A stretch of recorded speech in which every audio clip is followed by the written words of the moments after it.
Morning, everybody.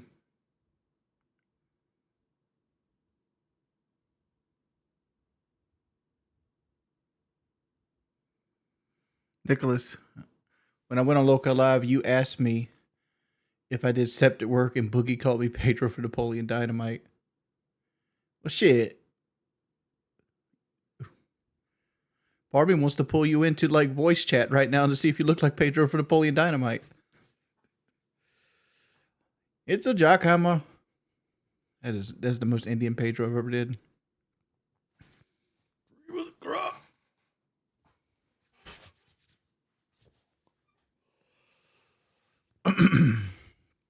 Agent 452.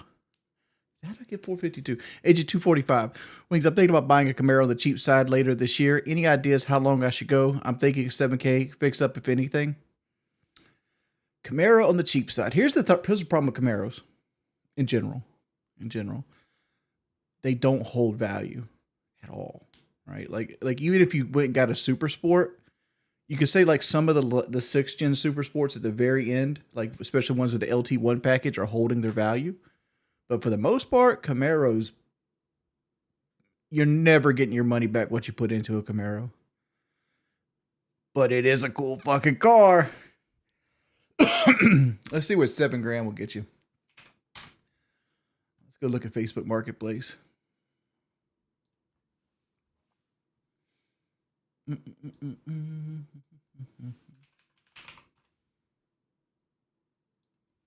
$7,000. Let's put our max at like $4,500. All right. So let's look at this guy's Camaros. All right. So let me move this over here real quick. All right. This is my personal area. Can we move this and it still go with us? No, it doesn't. All right. So let's move you guys over here. There we go. Maybe a V6. Ain't nothing wrong with the V6. There's just a couple caveats with the V6 here. Hey, Leatherbake, how you doing, man? Hey, Woody beat Orphan of Cause Bowl yesterday. You noticed you hadn't beat Orphan of Cause. You're thinking of ever going back and beating Bloodborne 100%? Leatherbake. The reason I never beat Orphan of Cause is the only time I played the Old Hunters DLC was I was in New Game Plus 4. And the Orphan of Cause is vicious in New Game Plus 4. I think I was level 126 or something like that. I've always wanted to go back and 100% the Old Hunters DLC. I've just never got around to making a character that gets to that point in the game again. Are we car shopping? No, we're car shopping for Agent 245 to see what he's in line for. All right, so here's the issue I'm seeing right off the rip. By just by looking at Camaros from 4,500 to 7,000 USD, right? The vast majority of these are looking to be late 3rd gen catfish ones to 5th gen. Like there is 6th gens here. Like look at this one, $6,000. What? See translation. This has to be. Oh, this is $6,000 down. Like let's buy here, pay here. Like something like this to me is cool, right? Like a Z28 convertible, but I wouldn't want to daily drive that. And plus, the fact is, it's not worth $5. It's kind of clean, but like cars that look kind of clean in photos don't get clean in real life. Then you got shit like this, right? Why the fuck would you do? This is a T-top Z28 Camaro 2-tone with the performance package, and you stuffed these stupid wheels on. This car can't turn. This car cannot turn. Right? Like, there's no way with the rims this size is this car turning. Like, that's like the wheels destroy that. And even if he has the factory wheels, you're going to go and be like, hey, you got the factory wheels, Playboy? And he's like, yeah, I got them. The suspension's already shot, right? He's already, like, the big ass fucking wheels, the rear end shot, the suspension shot. You got damn near $5,000 worth of like mechanicals to fix because somebody wanted to stunt with some 22-inch wheels on a fucking Camaro. Like, it's so stupid. And people do this all the time. Like, look, here's another one right here. LS Camaro. LS is the base Camaro. It's like Chevrolet Racing. Yeah, I'm sure you Chevrolet raced in your fucking, high feature V6. It's the high, because it's an 18 city, 29 highway. That's the V6. Yeah. Let's put Chevrolet Racing on it. And let's put this stupid ass Road Warrior shit on it. How about we put like this teal blue stripe right down the hood? Dog, look, it gets worse. The more I look at it, why is the bow tie down here? What does that even say? God. You know what that is? That's a kid that only his mother can say he looks good. Like, that is a terrible car.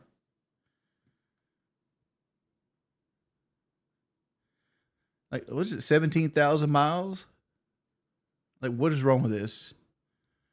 See, translation. Coming out 2010 is good condition. It has to be 170,000 miles. No ways it's got 17,000. Looking at, like, this is a different trailer, right? Look at the trailers. Blue awning. This is a different trailer. So the car is moved again. Grass has grown up around the car, but this grass right here is manicured. This is a different trailer. So, like, I'm going to go out on a limb and say this car either doesn't run or it's stolen. Right? Does it run or it's stolen? Like, why is all three pictures at three different trailers?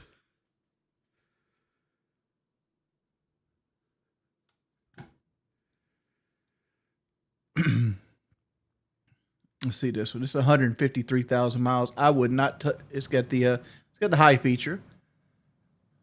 It's got the high feature you want to have in it too. That's the LXG. It's not molested. It doesn't have an airbox in it. Doesn't have the RS package though. It's got base wheels, base interior, little alcoholic beverage there in the console. It's got stock exhaust. Everything looks good here. The problem is this is just too high, man. It's a clean car, but it's not a 6th gen, but it's the very, very last of the 5th gen, right? So you got some 6th gen like stuff in it, but at the same time, it's like when they were trying to move from the 5th gen to the 6th gen. Is it worth $7,000? No, this is a $5,000 car all day. All day. But here's the problem, right? Especially with like the high feature and the super sports or Camaros in general, when you're getting into this price range and this mileage. Super sport, obviously you're worried about AFM, which stands for active fuel management, right? Because they have the 6.2 in that particular year would have active fuel management. New ones have DFM, which is like direct fuel management, which means that every cylinder has active fuel management. It's not direct. I forgot what DFM stands for. But DFM is where every cylinder has 2-piece lifters, which is like my truck. And active fuel management, whereas 4 of the 8 have 2-piece cylinders. Get a V8 like a real man. Those V6 sound like a lawnmower. The problem is V8 Camaros, since they don't make them no more, and the American V8's dying, they come at a premium, right? Like you see this one right here. This is a down payment one, right? It's $6,000, 16 Camaro Super Sport convertible 2-door. You can tell it's got the Super Sport hood. This is a down payment. Give us $6,000 down. We'll let you get in this car. This is hyper metallic blue. This is the color of my Camaro. Beautiful color. It doesn't have the appearance wheels. It doesn't have the Super Sport badging. It has the Super Sport hood. It's got the wing. Like it's got the badging on the back, but it didn't have it on the front bumper. That could be a sign. It's got the 8-speed automatic in it. It's got the Super Sport seat. So why is the bumper fucked up on it? Oh no, there it is right there.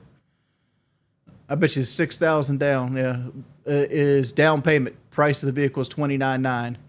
You know, for $29,900, first off, it's not a convertible, right? Because it puts Chevrolet convertible.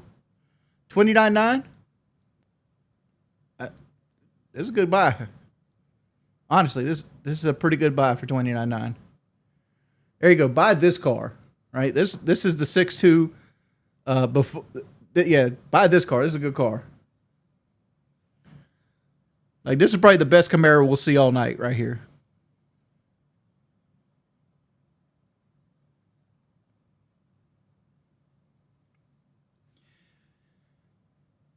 I know you said you had a $7,000. You had a $7,000 limit. But the problem with $7,000 Camaros is they're not worth a fuck, right? And what I was going to say is, like, generally for like $7,000, you're going to get stuck with a high feature V6, which is nothing wrong with a high feature V6, right? Good, reliable motor if you keep up with it. The issue you're going to run into, right? The issue you're going to run into is you're going to have to deal with other people's upkeep on these cars. And like the other people having really shit upkeep on these cars is where it's going to fuck you at, right? Because the high feature V6 is known for stretching timing chains. And if you ever look at a timing chain job on the high feature V6, it's an engine out process, right? That means they have to take the entire engine out of the car to change the timing chain. And it's going to cost you $4,000 or $5,000 just to change the timing chains on that car. And like, are you really going to want to risk like putting money into a vehicle that somebody else could already fucked it up and you won't know about it for another 15,000 miles or so? And next thing you know, you got a $4,000 bill to go along with your $7,000 car, right? That's the issue that I run into, and it always scares me when buying anything from General Motors, is because I want to know everything about the maintenance record of it, right? If you catch something early enough, you can like circumvent it by having good maintenance.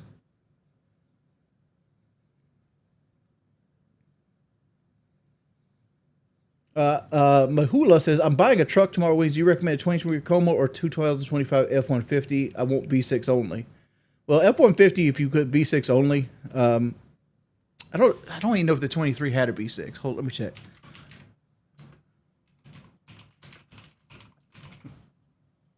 Okay. The 23 did have the 4-cylinder and the 3.5 V6. Out of those two, unless you need the F-150, I'd go with the Tacoma. Right? You're going to get the Tacoma cheaper, and the F-150 you're going to pay a premium for. And the V6s the F-150 put in are twin turbo V6s. They do have a naturally aspirated 3.3 liter V6, but like you're only going to get that in the work truck, right? And which is fine, right? If you're getting like a work truck spec, like if you're getting like the single cab with the standard bed, and like you're going to put like a camper top or like tonneau cover or something on it, or maybe just using it to like move a motorcycle around. And the F-150 will excel at that. But if you're getting any kind of like luxurious items into your F-150, it's going to be a lot more money.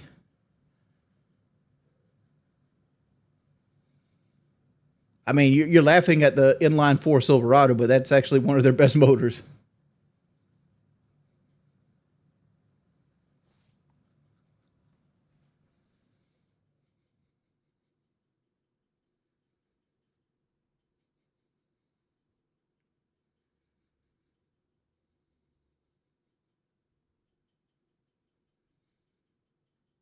Trucks are not cars? What do you mean?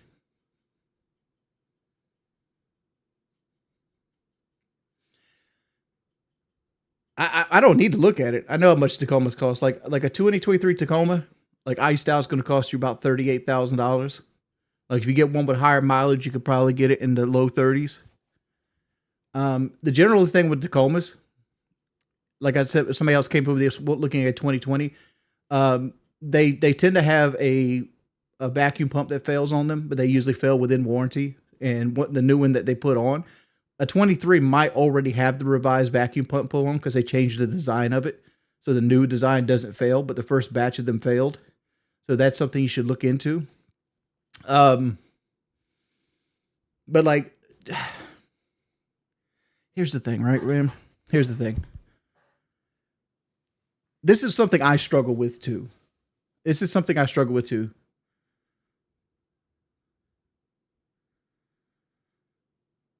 Um, I always buy more car than I need, right? Always buy more car than I need. And I always want 4-wheel drive, and I always want the Z71, and I want the biggest motor I can fucking get. And like, I want, I always want these things, and I don't need any of them, right? Like, what have I done with my truck this week? I went to McDonald's once. I went to Taco Bell tonight, right? That's, and I took the trash off Sunday, right? So I hauled a load of trash and I went to 2 fast food restaurants. I don't need a 6.2 liter V8 to do that, right? I could do that with the base engine. The amount of times I pull stuff, even when I pull stuff, I could do it with the base engine. Like I usually move, my truck usually either pulls like mulch, furniture, or like screen doors from Lowe's. And like, when you're adding all this stuff in your head, you're trying to sell it to yourself. And that's when you know you're in trouble, when you start selling stuff to yourself. Like, you'd be like, well, if I get the TRD Pro off-road, it will make the resale value better. If I get 4-wheel drive, it'll open it up to a bigger market in the north. Blah, blah, blah, blah, blah, blah, blah, blah.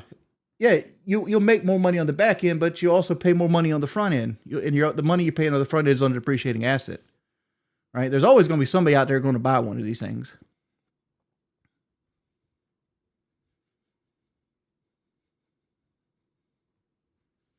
What I'm trying to say is, unless you're absolutely sold on the TDR off-road, remember, it's not much there.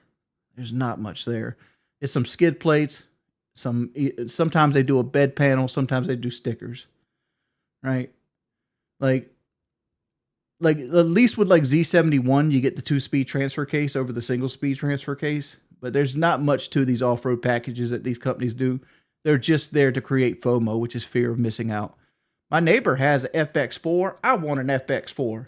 And it works like a motherfucker on suckers like me.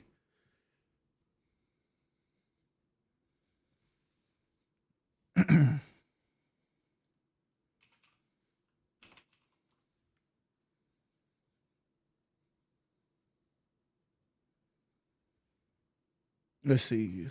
Toyotas.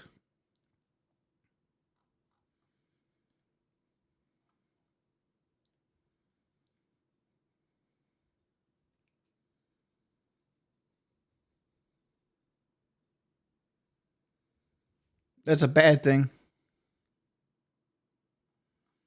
Hitting a pole at 200 mile an hour.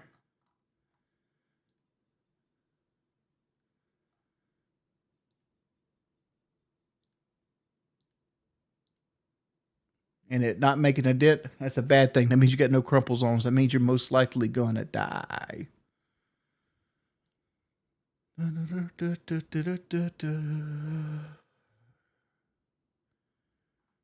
right, let's see. They make these things so complicated to use.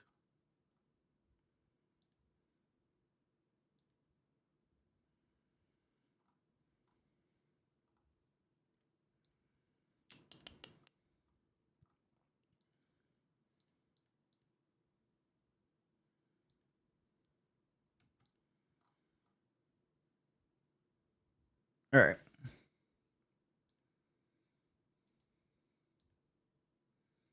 Move it on over. Here we go. All right, so let's go to highest price first. This is near me, by the way, so this is what it is. All right, let's get rid of the trash trucks. Like, here's look at this shit. Like, this is the problem. Who the fuck's paying for this?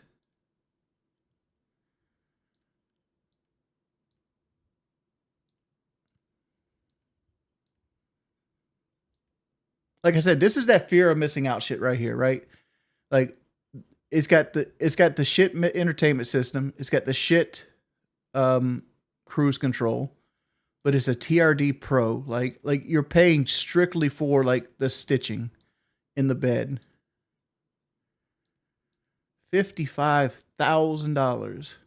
No, that shit can stay right the fuck there. Like this is the problem you hit when you run into Toyota. This is the problem.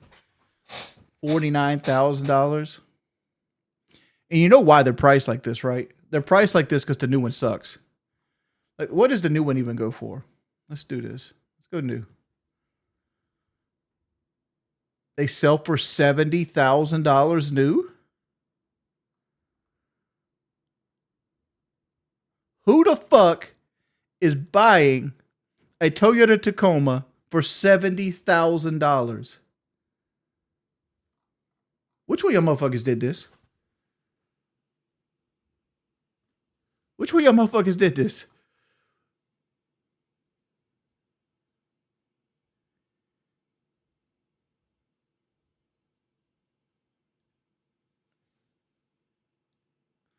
The lowest price first. We got to put the years back on it. Let's go to 2020 to 2023.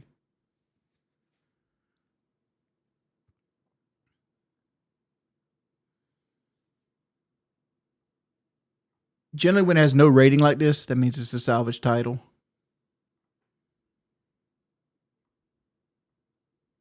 Let's see. Let's do the engine here.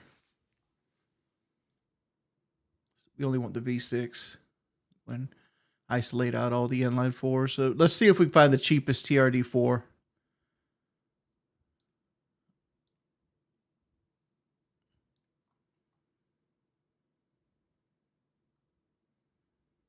In this segment, but it kind of shows you how badly these things lose value to. Let's cut the mileage down. Let's do 60,000 or fewer. All right. Yeah, but like you can kind of see how bad these shits fall off.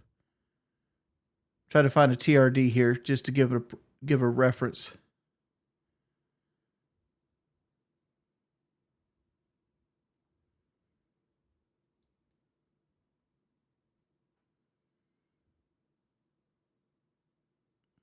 Car prices have gotten crazy, dude.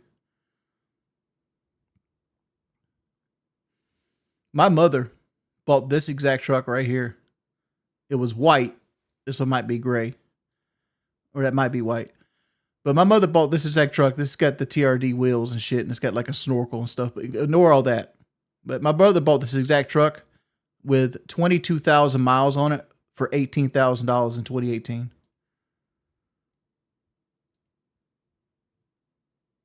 She ended up giving it to like her husband's like son, and he fucking wrapped it around a pole. It looked more like this. So these things have almost doubled in price. I wouldn't even call value, doubled in price. Like this, you could get full size truck money for this. This is crazy. Yeah. At this point, get the fucking F-150. I'll tell you right now, get the F-150. That Toyota ain't worth that. That Toyota is not worth that.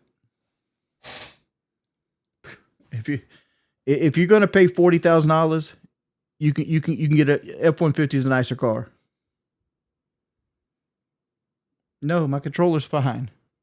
I actually have like 12 of these things.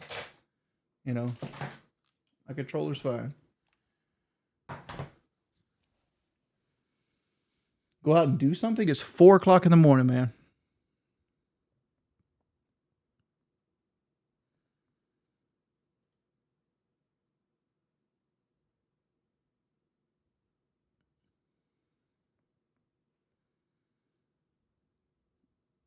You got quoted for a 2025 F-150, brand new Lariat for 47 4x4.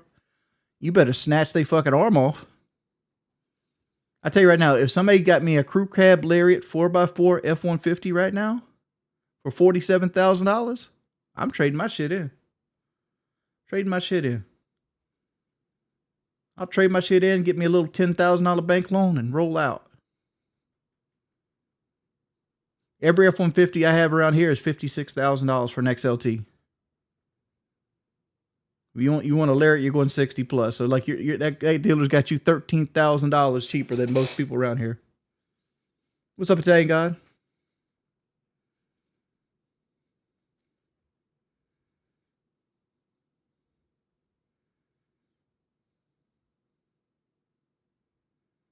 Just shows I've had 0 ghosts in 2018 because I get frustrated at a Call of Duty game.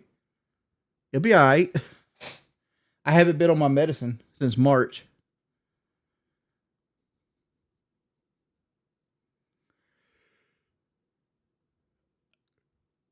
I got a gray trail boss because of when I was door dashing back when I had the Ford Focus.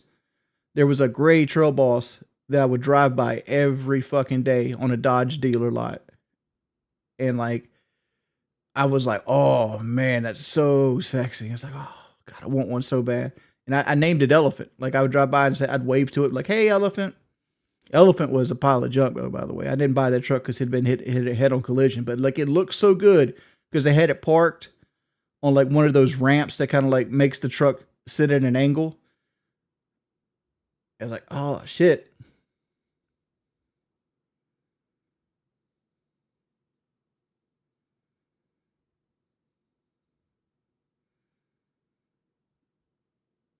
So I was like, I really want one of these, and I want it in gray.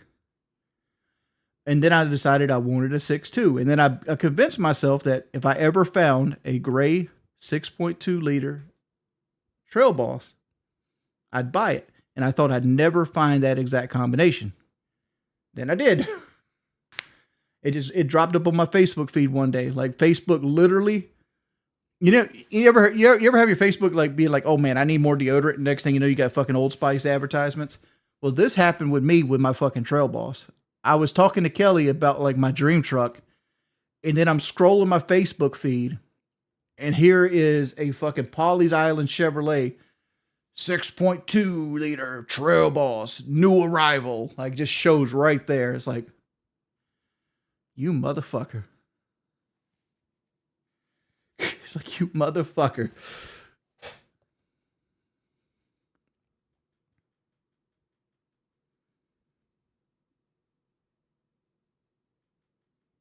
I don't care, man. Archie, Holland, Fend. Like people enjoy it when I throw controllers. I had 500 viewers here while I was throwing controllers. It's all right. I do this shit for money. Like I'm not doing this stream for money. I'm doing this stream to like kind of chill out, and I'm fucking bored, and there's no games I actually want to play. Daniel Keem donated $15 reduce, which is about $10 in the United States. Get a V8 like a real man. Those V6 sound like a lawnmower. That don't mean shit to me. Like here's the thing. Right? When you become a car guy, you become a car guy, right? It starts, here's how the car hierarchy goes, right? It starts out like on a level playing, I just want a car, and this car is cool. And then it goes up where you start getting like the elitist. Oh, it has to have cold air intake. Oh, it has to have this. It has to have the fucking fuel wheels. It needs fucking 45 band rubber band tires. It needs to sound like a fucking old muscle car. Blah blah blah blah blah. And it comes down to the other end where you can buy anything you want, and you just get the base shit, right? Because once you learn that fuel wheels suck ass, they're cheap. They're twice as heavy as the aluminum stamps. They're not as good looking. They don't hold like what that shit's called. Got a fucking brain fart. Alignment as well as they should. They tend to bend real easy. They're just cheap trash wheels that are painted black, and that's why people put them on there. And like to me, like a fuel wheel is like the international sign of a person that the bank owns their truck.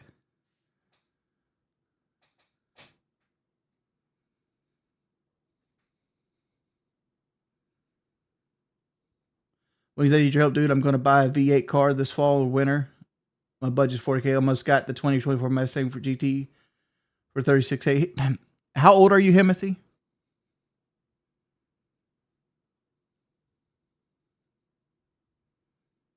A 78 Power Wagon? Hell yeah. First off, I wouldn't drive that thing. I mean, it's dog shit slow, but like it's a collector's item. Don't spend, if you're almost 20, don't spend fucking $40,000 on a car. Just don't. If you want a V8, go get an old V8. Go spend $15,000 on like a 2011 Mustang. Start there.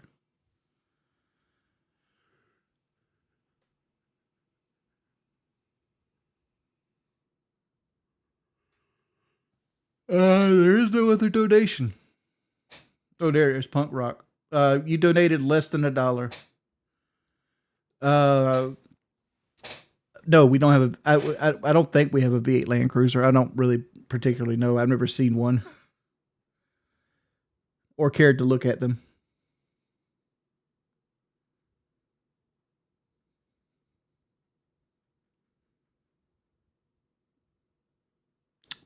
But don't those got a lot? You talking about a lot of miles?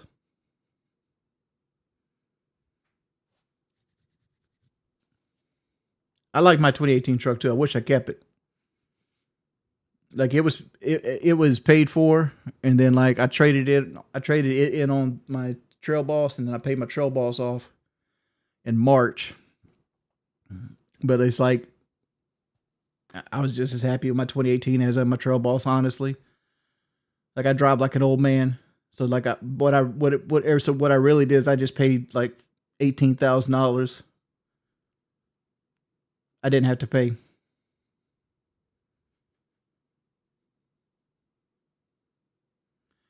Oh, Gary, that means you treat your cars like junk.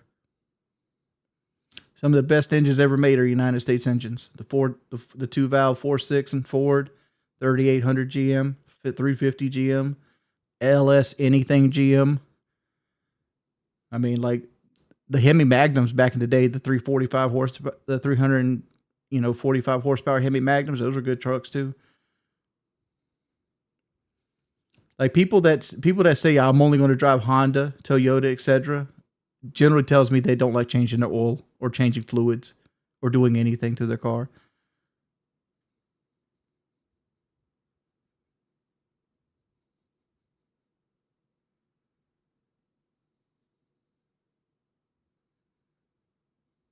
Oh, you got a clapped out Honda Civic that's got a spoon engine in it.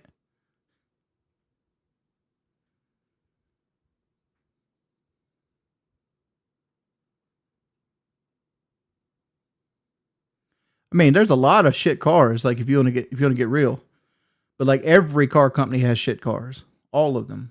Toyota right now, the Tundra and the Tacoma are shit. You know why I just looked up Tacomas that were 2 years old that had $55,000 on them? Because the 2.4 liter turbo Tundras right now suck. Nobody wants them. The higher demand is the older ones. Right, and not to mention there's $70,000 for some fucking reason. Like the Tundras aren't even that much.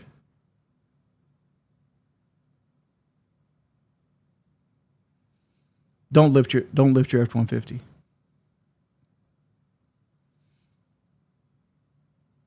Lifting your truck does nothing but destroy its drivability, makes it more accident prone, and you're never going to take it off road like that. Even if you like the way it looks, like you get gas mileage in the single digits. Like if I had to buy a Tundra, I'd want a Tundra from like 2016 to 2020 with the 5.7 I-Force. Like that's the Tundra I'd want.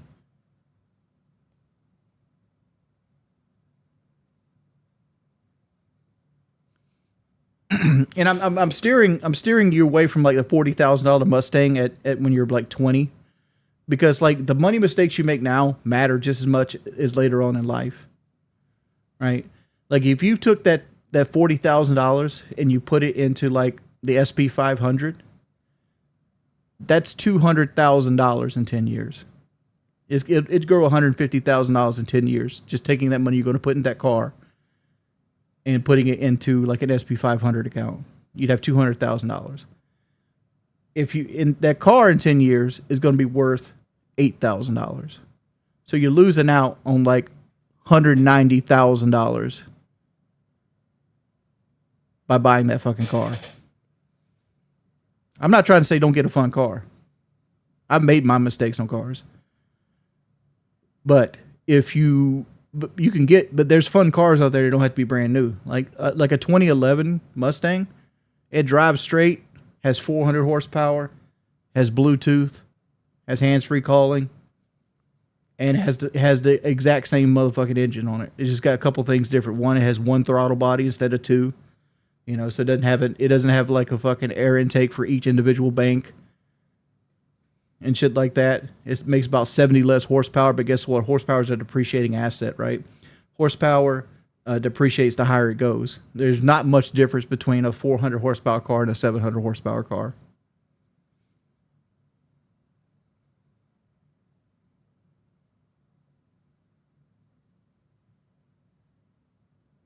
Yeah, Ryle, you're right. But even then, let's call it 100,000, right? Would you rather have $100,000 10 years from now, or would you rather have?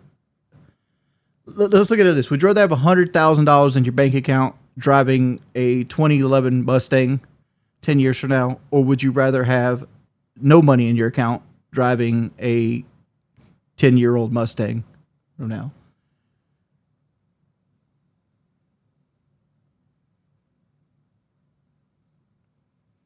I'll put it this way, though.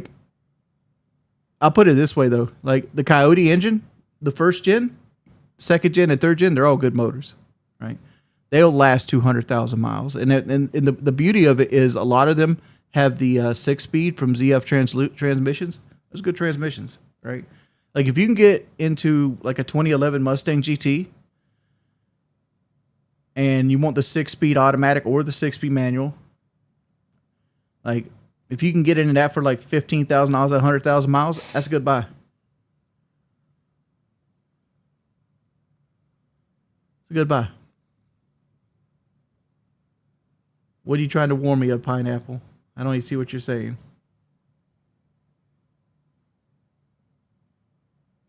Giving financial advice against YouTube is TOS? No, it's not. Dave, first off, I'm not giving actual financial advice. I'm just giving guidance. And second off, Dave Ramsey has an entire channel in the millions of subs on here.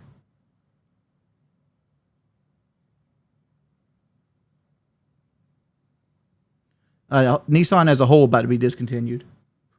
So I'm not worried about any individual car line. Nissan and Stellantis are both about to be sold off.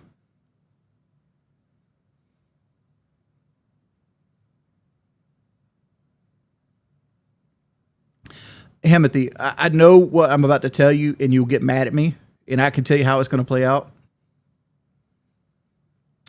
First off, if you're 19, don't get a Camaro at all. Like the insurance will kill you, right? I have a crystal clean driving record, and I have a V6 Camaro, and the insurance for my Camaro is like $800 every 6 months, right? To put that in perspective, I have a Trail Boss and an Impala. Both of those together with full coverage is like $450, right? Pony Cars insurance is crazy.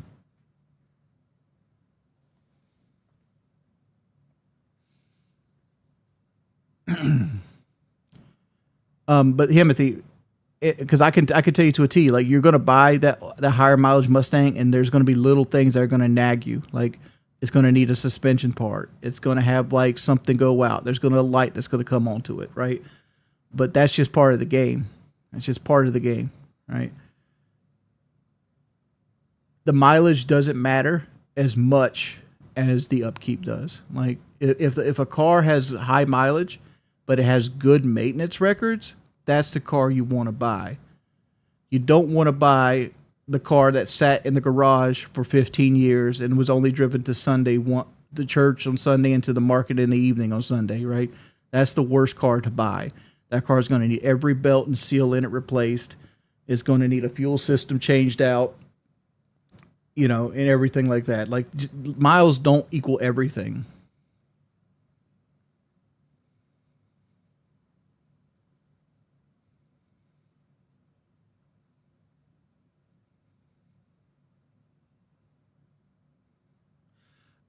I am not, Raul, I'm not an expert by any means. Like, I have people help me do my investments, so I'm not going to give people investment advice. But I'm just saying, like, buying a sports car young is a stupid move, especially right now where they're handing out 12% interest rates.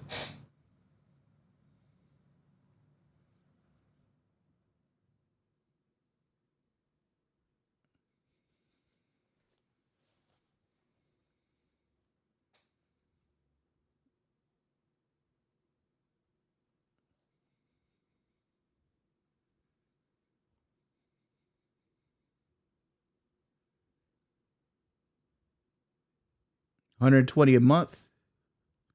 That's good. That's good.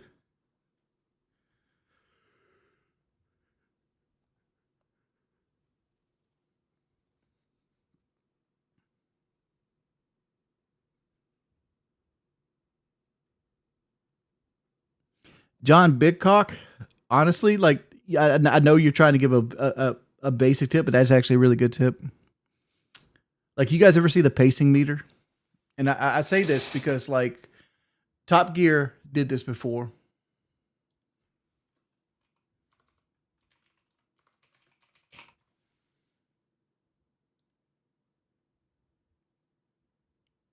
I don't know why. I don't know why Speedos came up with this, but let's have a look. Um,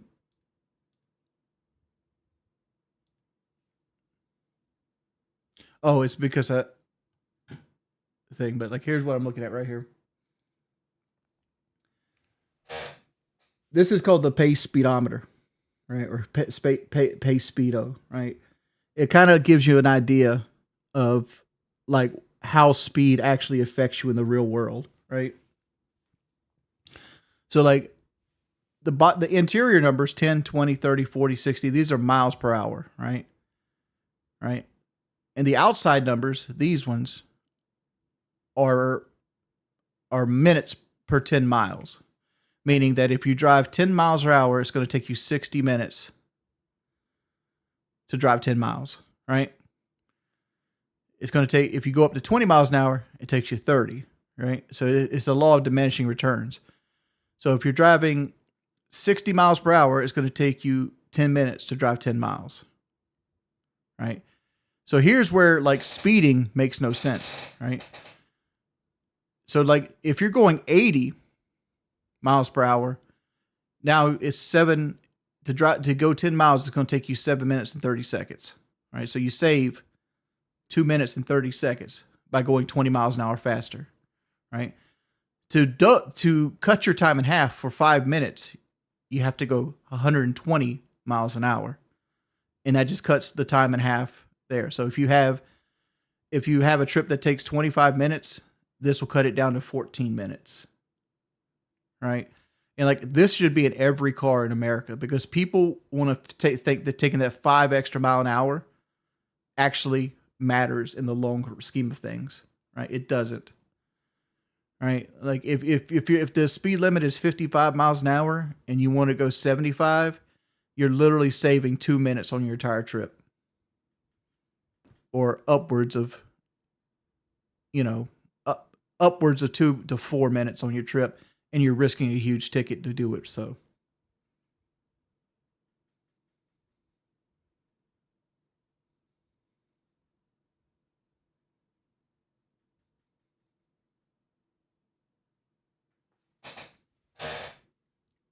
well, that being late is, most people don't speed because they're late. They speed because they feel they want to get where they're getting faster, regardless of what it is. But, like, this is the same thing with horsepower. Like I was saying, it has diminishing returns.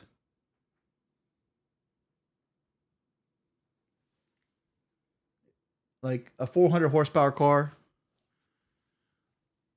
Like, let's see. 0 to 60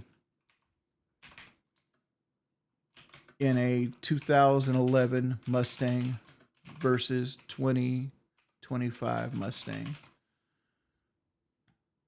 All right, so here's a good example of this. All right.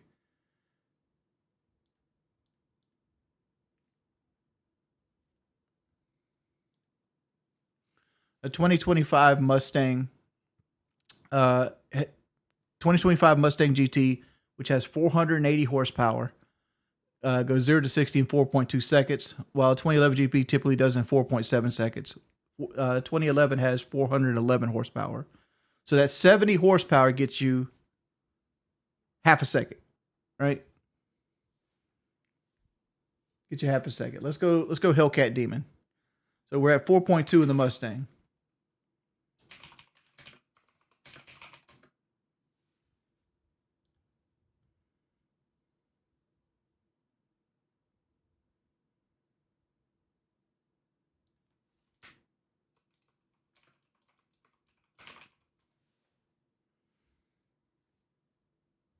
So let's go. Here's the Hellcat, right?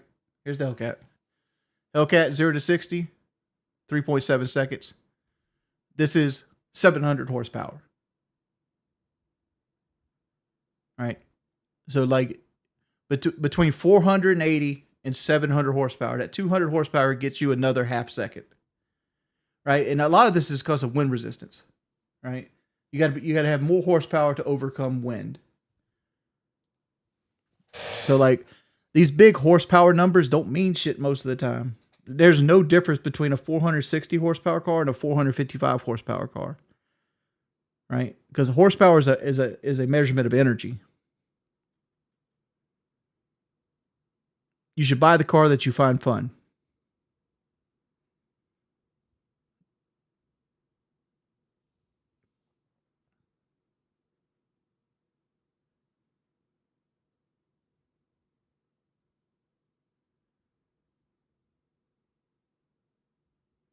Well, Pokemon collector, like I felt so shit about myself after I threw that controller. I'm like, this is not the person I want to be. I went and got some Taco Bell. I went and took a nap and I got back up. But this is not me saying never buy a car that's quick. Quick cars are fun, right? But like, you don't need a 600 horsepower fucking car or truck or whatever it might be. I've always said like the top end of horsepower you should ever go for is 400. Like 400 horsepower is the peak of where you need to be at. Like 400 horsepower is super fun. It pushes you back in your seat.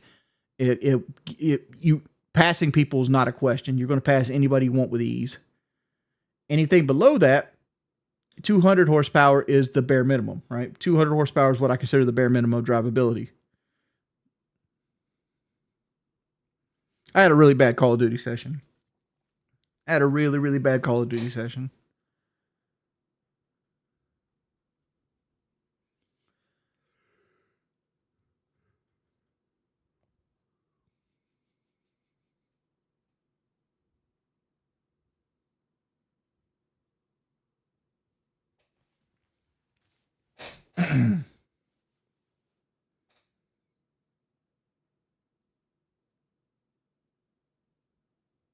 Because I can't hook my PS3 up, Tom. I don't have a capture card capable of capturing PS3 content. PS3 had HDMI copyright support. To get around that, you had to use component cables, and none of my capture cards anymore use component cables. Not to mention, my PS3 controller doesn't work no more. I only have one left, and like the battery's dead in it, so I have to play with it hooked up the entire time.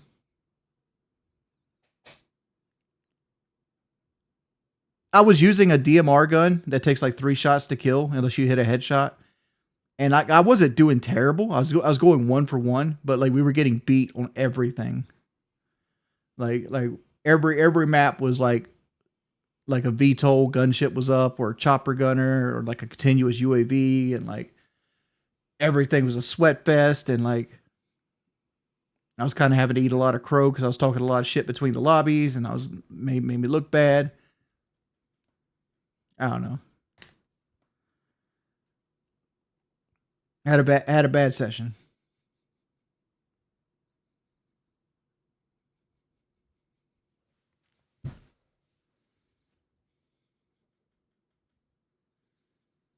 It's pride more, Jason, than anything. Like I'm not very good at a lot of things in life, and video games is one of them. Like it's one of the things I've always been like, I've easily been the best person I know playing video games ever in my life. Like I know there's, big fish, small pond, right? And then you get on the internet and there's always somebody that has a little less life than you and they're a little bit better than you. And that's fine, right? I wouldn't say I'm the best person on my friends list. That always goes to Madman, and hell, that Jakers guy I've been playing with, he's probably better than me too. But I've always been good enough to be like, okay, I'm better than 99% of the players I play against. And like when I ever see myself in a situation where like I have to like, see my mortality or like see myself getting older, like it frustrates me and it hurts me in my pride. And that's where you get like the controller throws and the screaming. Like the whole time I was screaming today, I'm like, why can't I shoot the shit down? I'm in the same boat. Like, why am I, bitching orders at other people to shoot shit down? Right? Because I'm not doing any better than they are. Like, that's what was happening in my head. And like, where you're actually seeing is just my feelings being hurt.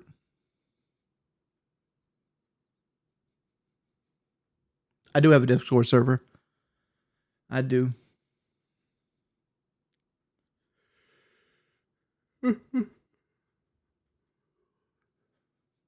James Hurst, I don't play video games badly. Like I understand you think I play them badly, but I'm the generally on first person shooters. Any first person shooter I put my mind to, I can make it to the top. Right, iridescent, diamond, champion, whatever it be. Like if you give me enough time, I can make it to the top of any community.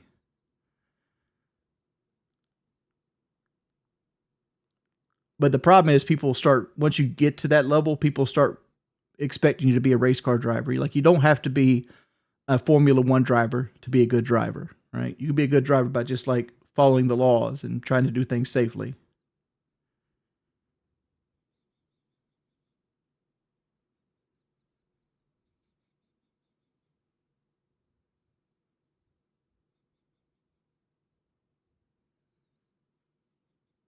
Oh, Rainbow's 100% the hardest console shooter.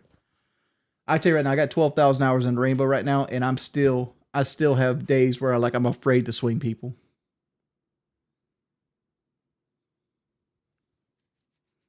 And what I need to do is I need to stop taking people's opinion until they can prove that they're better than me, or at least on the same level, right? Like I need to be dismissive of people. Like, oh, you're bad at Rainbow. Okay,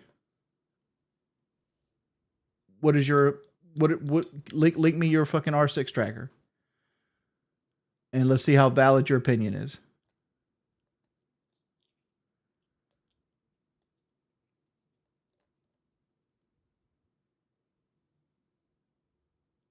G God is better than me at Rainbow. I've never said he wasn't.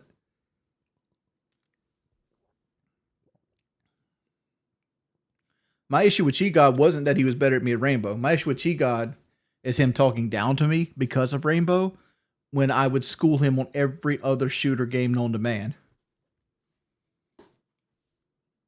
Like Chi God has a very particular skill that he's very, very good at, right? He is good as fuck at shooting people in the head in Rainbow Six. He's immaculate at it. He's got a gift, right? I don't have this gift. But if you take that away and you put Call of Duty on and all it is fundamentals and there's aim assist, that shooting people in the head goes out the window.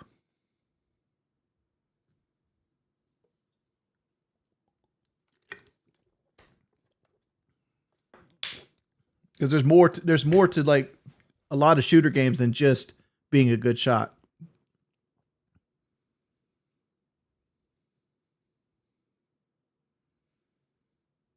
Right, there's map awareness, there's understanding when to push, understanding how to push, understanding like the dynamic of different classes and builds, understanding the strengths and keys to weapons, understanding how other players play, things like that. Blades in chat? I don't think Blades in chat. I seen somebody pretending to be Blade in chat. Let me go see.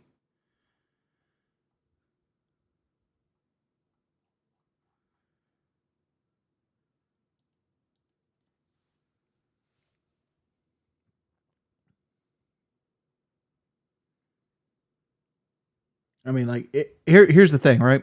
If that's really only use me blade, send me a text. You got my number.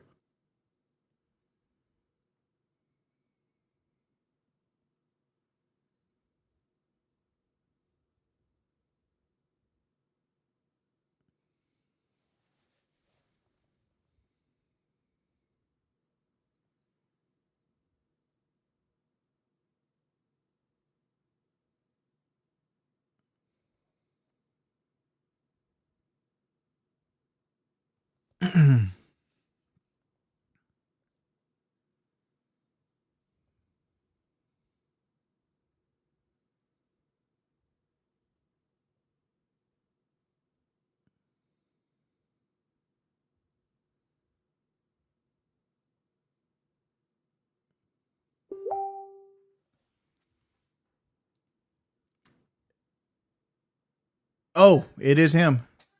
It is him. He texted me. What's up, baby girl? What are you laughing at?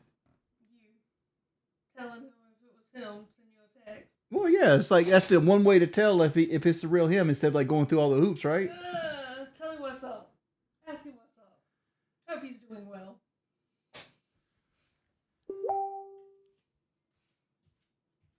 Hey, Brian, we love you around here, man. Like when I dug into you on Local Live, it was from a place of love, right? It wasn't any hatred and shit like that. I just didn't want to see you throw your whole life away for money, because there's some things in life that money just can't buy, and that's money can't buy, like happiness and time with family, and like that's where I was coming at.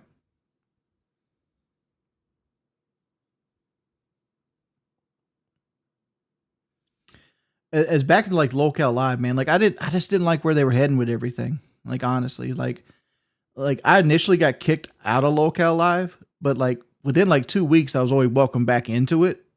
I decided not to go back because once I was out and I already got over like that creeping dread feeling where it's like, oh, what am I gonna do? What am I gonna do? What am I gonna do? I was like, I'm just gonna go back to doing what I was doing. I like, man, dude, I really don't like where they're taking the show at, you know.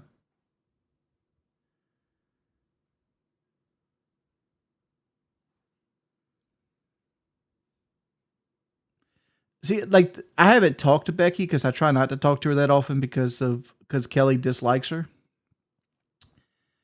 and I wanted to call Becky out so bad today, and the reason I wanted to call out Becky so bad today is like she was. I'm not gonna say anything because she sent me the text privately, but like she was happy. I'll say this: she was happy that she had like was succeeding on her own, right? That was the whole context of the text, and I was happy for her. But now she like goes back to Local. Like, What did Kelly do? we're talking about how you don't like Becky. I'm indifferent. You don't like anybody named Becky. I have a sister named Becky. Yeah, you don't like her either. I do like my sister.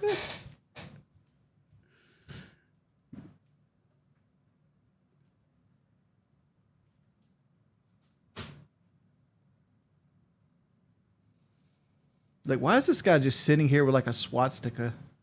You're strange, man. It's fucking Thursday morning at 4:30 a.m. and you're out here doing this.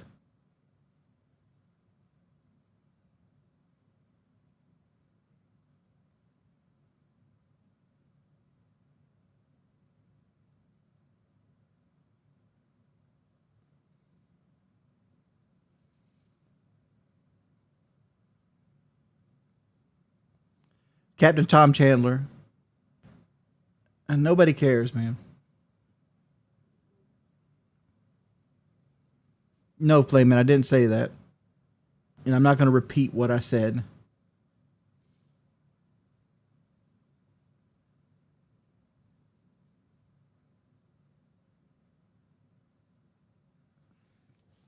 Honestly, I think Grace should be back. Grace was one of the best things that happened to Local Live.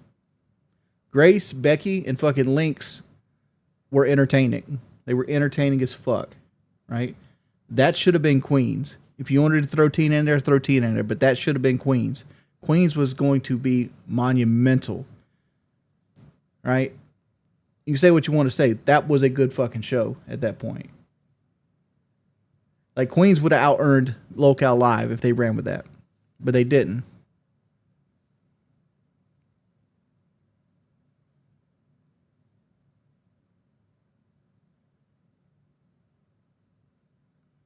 And I know T hates fucking Lynx too, which Lynx is weird. Like, Lynx will turn on you quick. So I tend to keep her at an arm's distance because of that.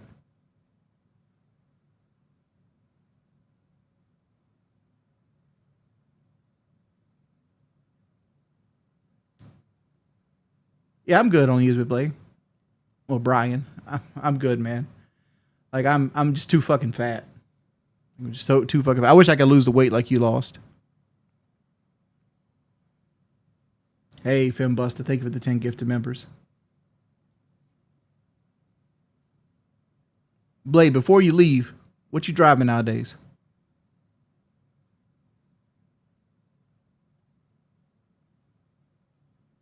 I heard you got a Tahoe.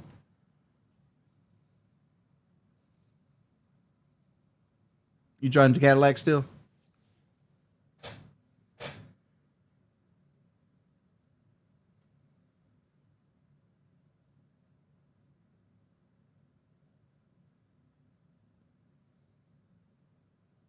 I don't watch Locale Live every day, man. Like, I don't. Like, I unsubscribe from everything, and it kind of out my feed. Like, I wish I could get the cop shit out my feed, right? Like,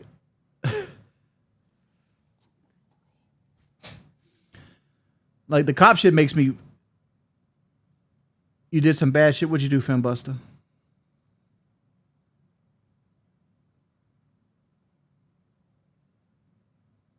Oh, do you keep the air ride on your Cadillacs, or do you like transfer it over to like the standard suspension?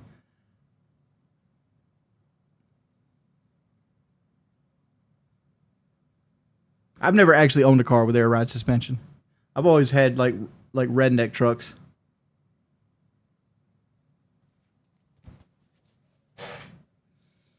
I rode in a Lincoln one time with air ride, and that shit was nice. So nice. Like, the big downside on Cadillacs, man, is, at least for me personally, is going to be the Northstar V8, like, and how they blow head gaskets. That's the only reason I've never bought like one of those old DeVilles, because I always liked a Cadillac DeVille. I always liked the way it sat. I liked the ride height. I liked how they drove and how they rode, but I just can never get past the Northstar V8.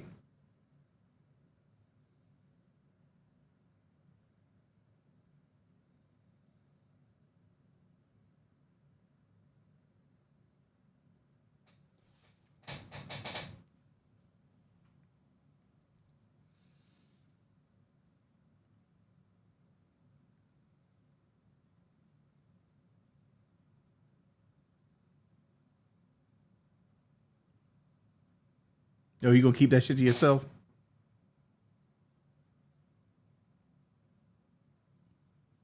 That could be it, because every time I've ever seen one, it was a clapped out one. I remember I had a guy come up to the house wanting to sell me a 2005 DeVille. It was black. It was his daddy's. I opened the hood, and the whole you know how like those DeVilles are like it might not have been a DeVille, but this particular car was a front wheel drive variation of the Cadillac with the V8 Northstar in it. So the engine sat sideways inside of it. So it had a transaxle. And that back valve cover had already failed, and it had shot oil all over the firewall. And like, this man's wanting premium money for it. I'm like, dog, I might have to take the whole engine out to fix that.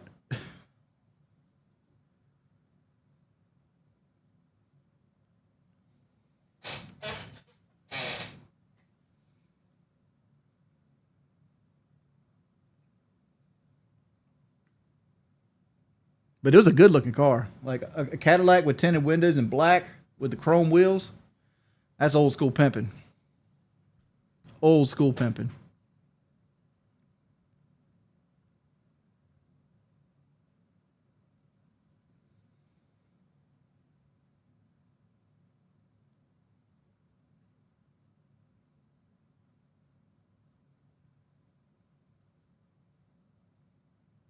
You have a 98 Seville with the slanted trunk. POS look beautiful, but always how much you want for it.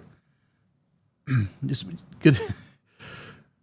My wife's mother or my mother-in-law had a 96 Chevrolet Caprice. Was it 96, Kelly? I want to say it was a 96. What year was your mama's Caprice? 86. 86? It was 86 or 88, she's saying. Yeah, it was in the 80s. And how much they sell it for? $5,000? Yeah. I'd love to see what it looks like now. I would love to see what it was. A big body Chevrolet Caprice. It was like an 86, and a black guy bought it, and they paid $5,000 for it. Wonder if they remember the name, because I bet you he's posted it on Instagram or something. Yeah, and like as soon as he bought the car, he lit a cigar in it, and she's like, the car's never been smoked in its life. And she wanted to scold him for smoking in her car, and she couldn't. Now, why are you talking about my parents? Because we're talking about Cadillacs, and I remember that Caprice. Oh yeah, that was like the biggest thing. Are you kidding me?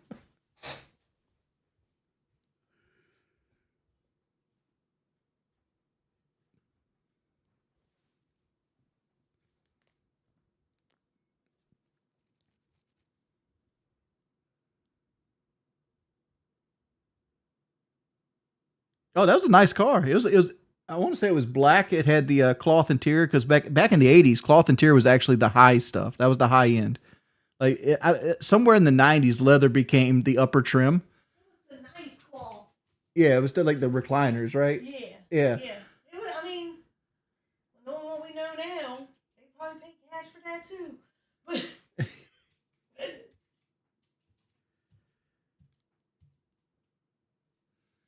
Because I always wondered back in the day, it's like, why are all the 80s cars always cloth seats? But nah, like the high trims had cloth seats in back in the days. probably because they didn't like it when it got hot. Yeah, That was probably like a.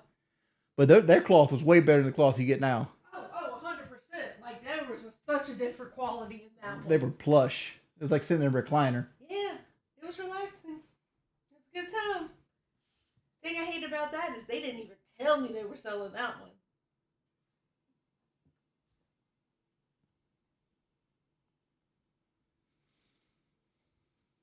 You can come over here. They can't see you. I don't want to come over there. I gotta go get a cat off my desk. All right, let's see.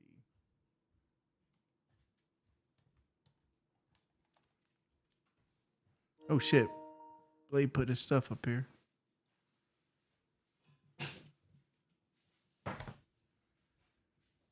And this motherfucker got the floor mats. Like, this is something I wish they did more nowadays. Is you actually get the floor mats. Like the floor mats in my Silverado, they didn't say shit. They just had like little diamond patterns all over them. And like I had to like buy floor mats that said like Z71 on them. Like, I don't know why car companies cheap out on floor mats so much lately.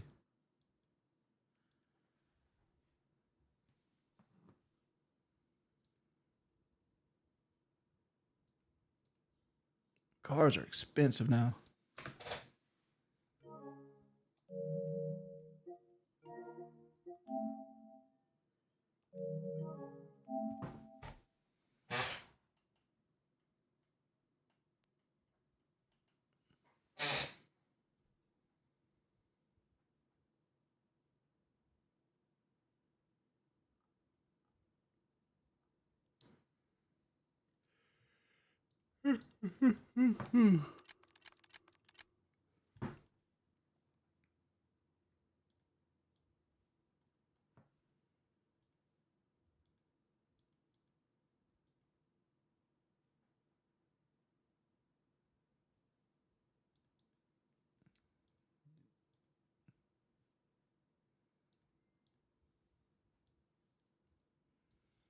Stack you back up here. There we go. Got a little Hyundai accent, but I never drive a hatchback. Hyundai and Nissan are like a tale of like used to be great. Like Nissans in the 80s, 90s, and early 2000s, great fucking cars. Nissan's past 2006.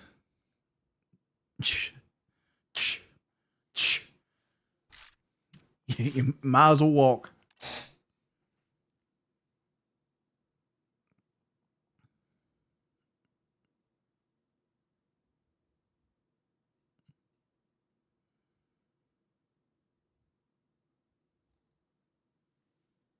I need to get that thing Woody has. I just don't feel like putting it on my chair every day.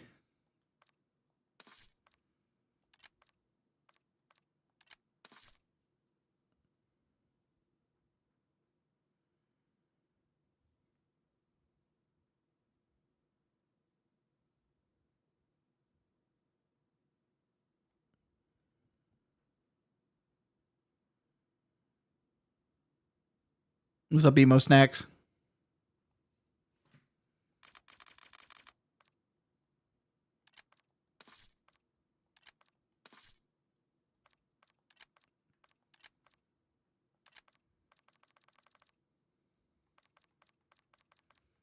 Where's that 3-round burst conversion at? Let's do that.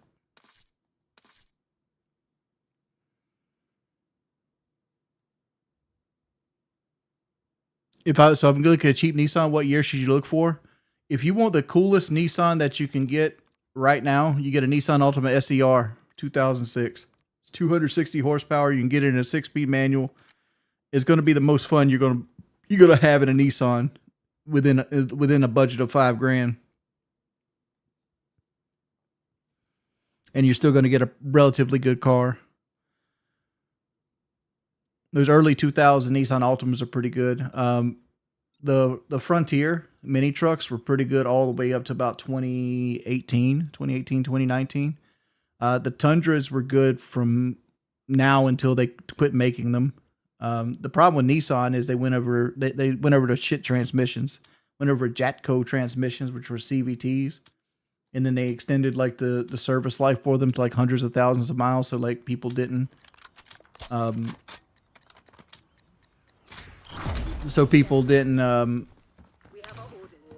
to change the transmission fluid and stuff like that. And they ended up blowing them up.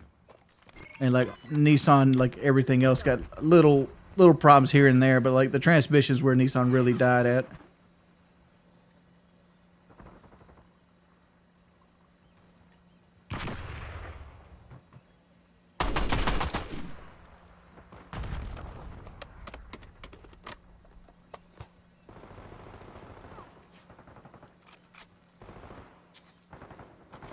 Because Beavis and Butthead is like the what they're selling right now.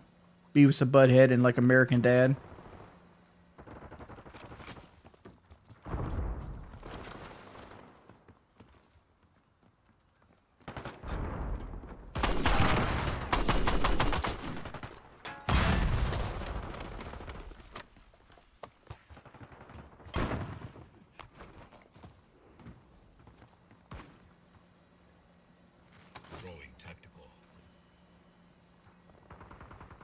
Let's see. Hey, man, it seems like the weight's coming back on you.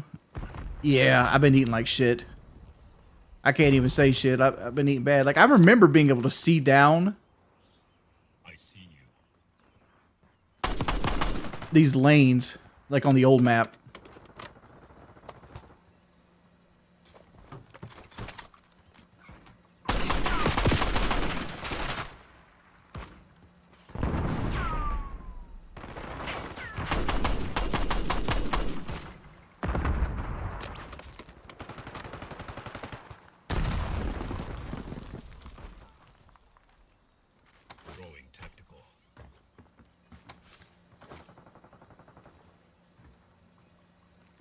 I don't feel like this thing has very much aim assist to it. I don't know why. It feels like it has less than most normal guns.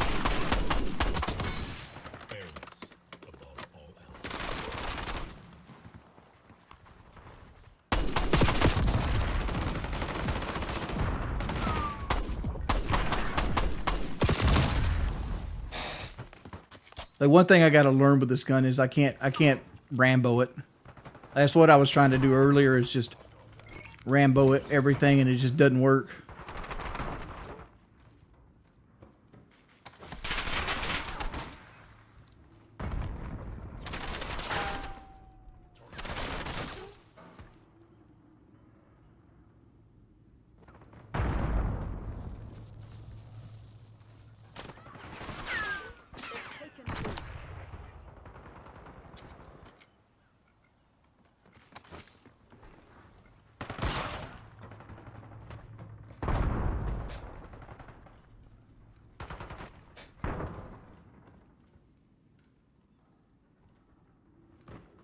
Hmm.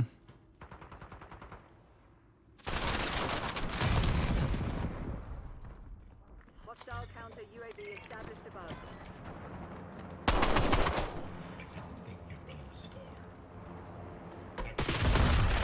Dude, is that a shadow?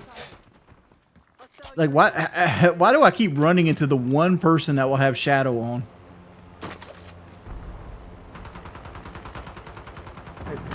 It's like most of the nights I never run into anybody with shadow on.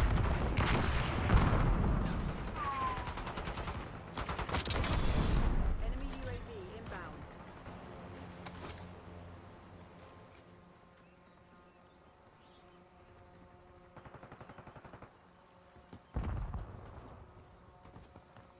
It's like there's always one guy. Like, this is the person right here who's got shadow on.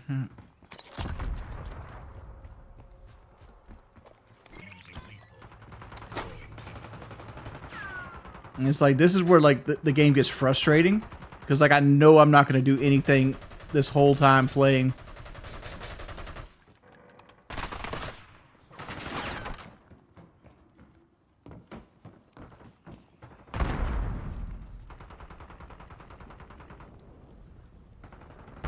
Because like this gun, like unless you could see this guy across the map, this gun really struggles.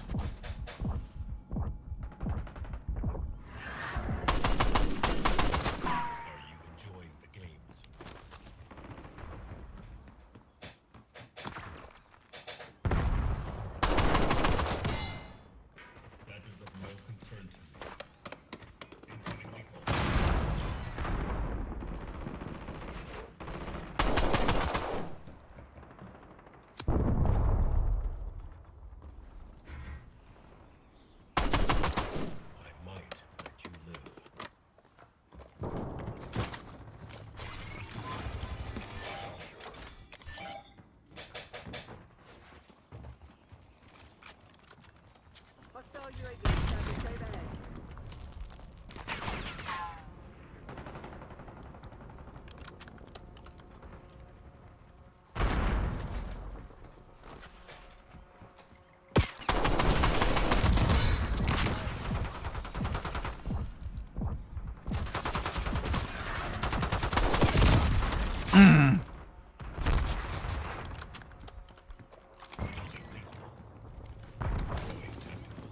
UAV going up.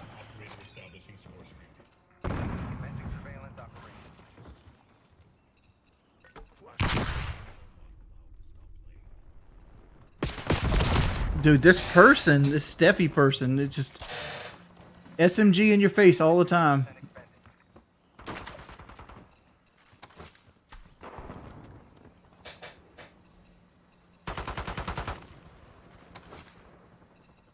Hostile destroyed one of your assault packs. Priority testing request received. UAV exit.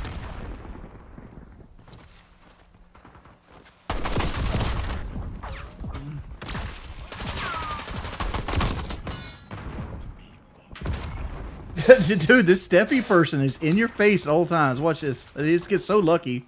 Like, they just looked at another person and turns the corner and hits me. Appreciate it.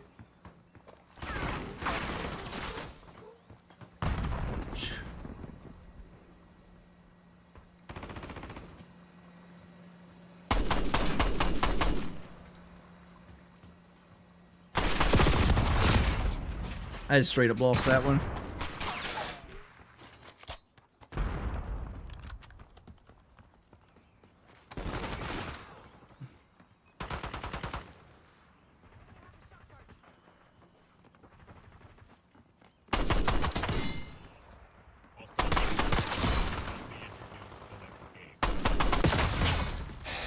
And there's that shotgun. It's like that's what sucks about Call of Duty, man. It's like you get these people that have these like just shitty ass weapons, and they carry them, and then you get because like I don't know, like a shot that Olympia is too good. It's too good for what it is.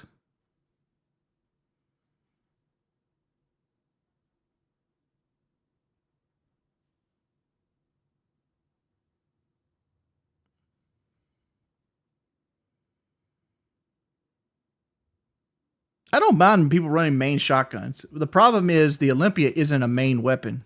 Like here's the issue with the Olympia. You want to see it? You ready for it?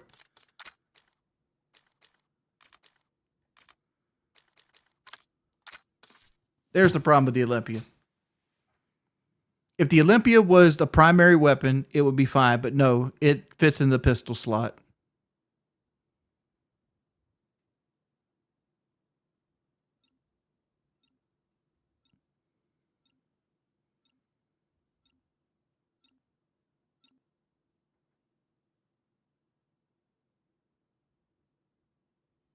It's the best shotgun in the game, too. Like, it's better than all the primaries.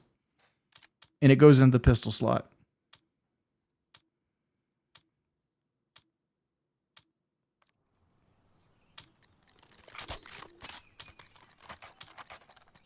Team deathmatch. Destroy the enemy.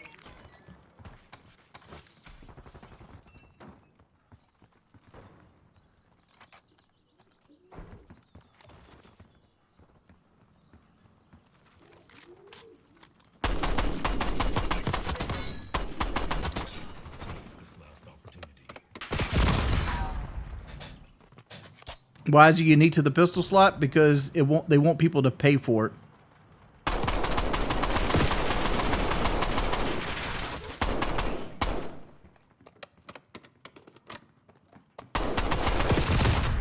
This gun sucks because like it doesn't shoot that much faster than the DM10.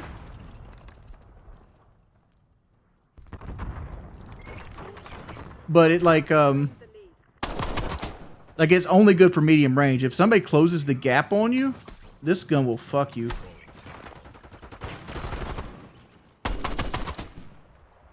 Just think of it as a dream. Advantage. Now hold it.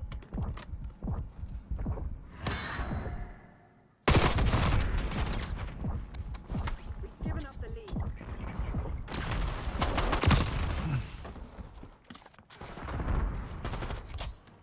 No, it's a DMR. Using lethal. Throwing tactical. We've taken the lead. Stay on task.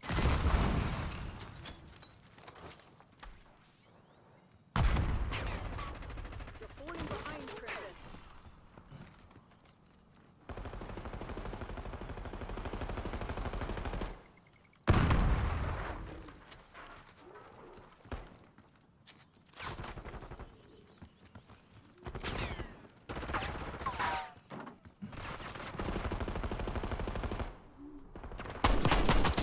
Trust is a luxury you cannot afford. Dude, I just had 3 teammates behind me and they just disappeared.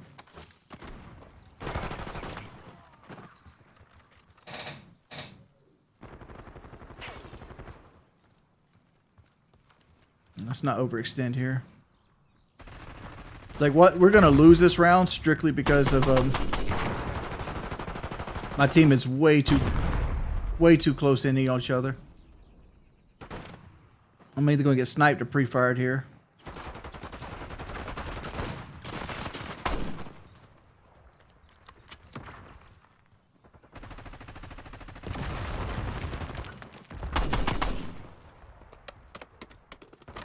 Throwing tactical. Do not disturb the equality.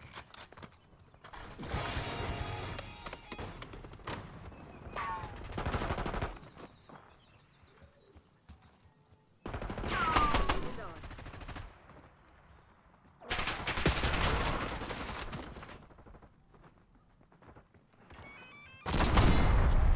We're winning. Keep it that way. Hostile.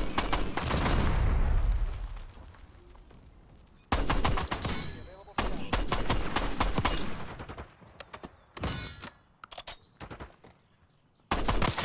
One chance to fight fair and win. Enemy shooter.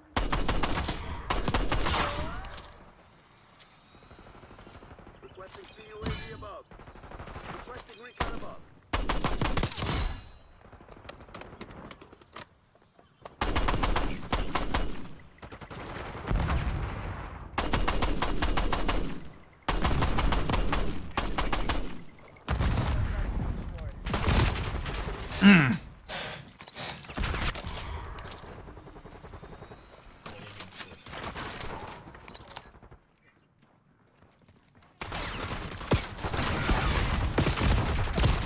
Wow. Watch out. Upgrade destroyed.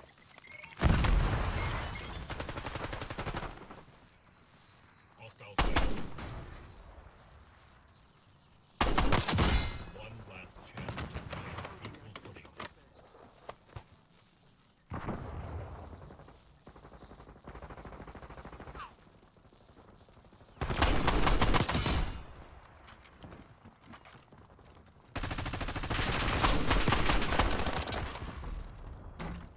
Hostile UAV established overhead. Requesting recon above.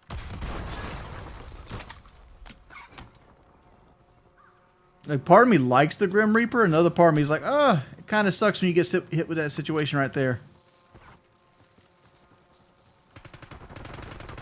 Throwing tactical.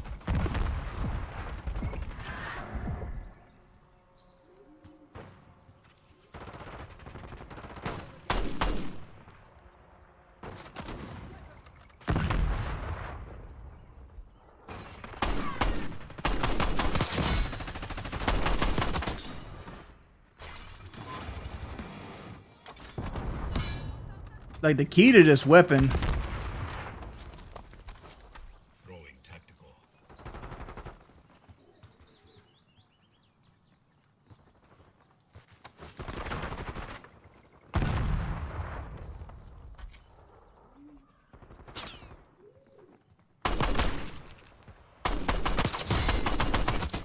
Not discriminate.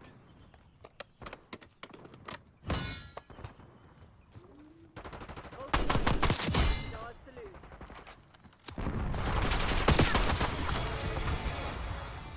Calling in forces.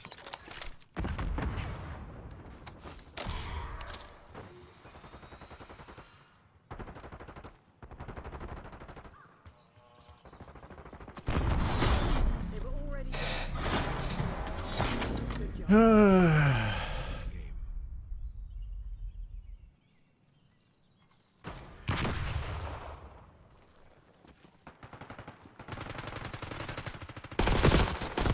like, the key to that weapon is just making sure that you keep them medium distance. If they close the gap on you, it's pretty much worthless.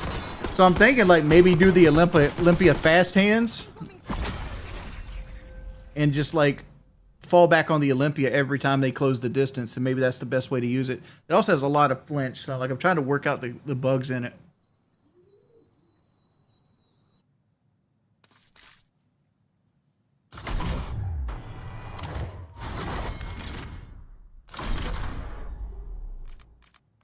So let's do this. Let's go with the Olympia. Make sure we have fast hands on. Good. So this right here should.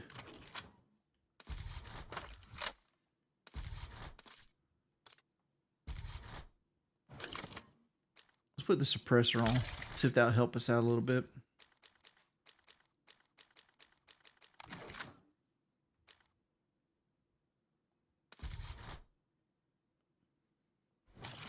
I'm gonna try this. I know it's added a lot of recoil to my gun. But we'll see if the idle aim sway is some of the factor in. Difference between 30 and 42 millisecond ping is inconceivable to the human. Like, the first time you'll notice, like, a ping really fucking with you is like 100, 120. That's in my opinion. What's up, Disco?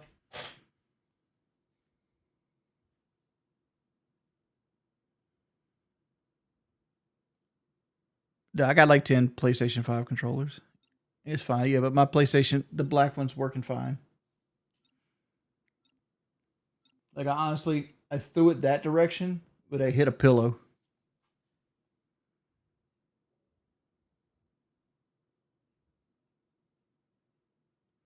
Why do I need 10 controllers? Because, like, my wife, when she wants to get me birthday presents, Christmas presents, or any kind of present, she doesn't know what to give me, so she just gets me a different color controller.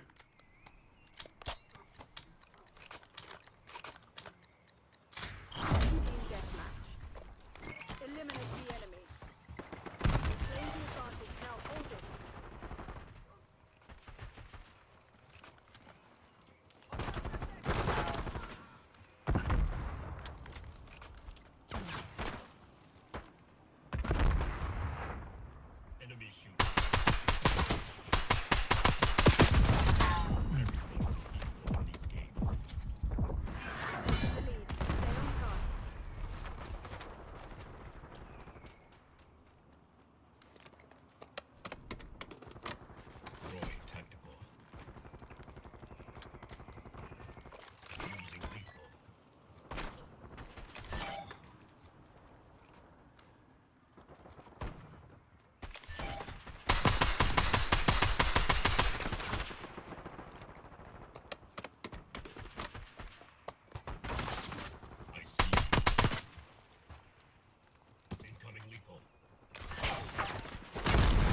I'm over here thinking maybe the suppressor does a little bit more than I thought it did. In the turn, we have eyes on.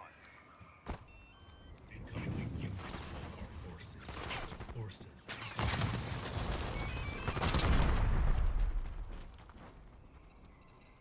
UAV NTL 50%. Check.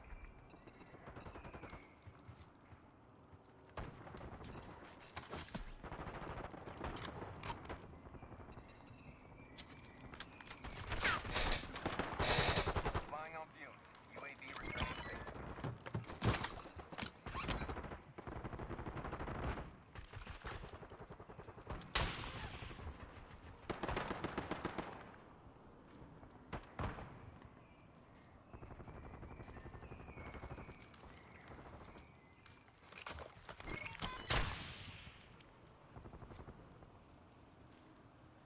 The guy keeps sniping at me and missing.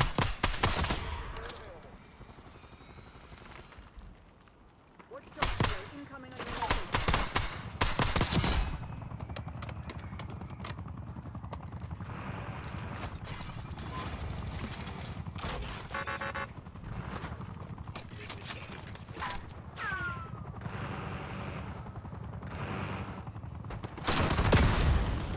That didn't get 2 people? Let's see this. Enemy napalm strike incoming.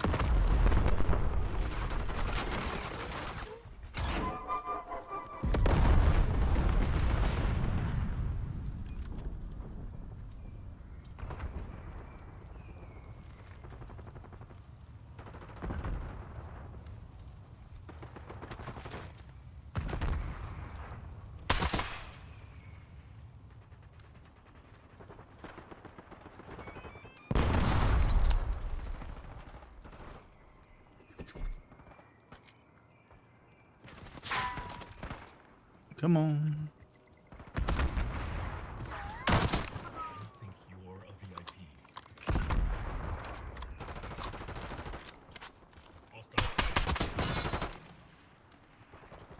Using lethal. Hostile counter UAV established above.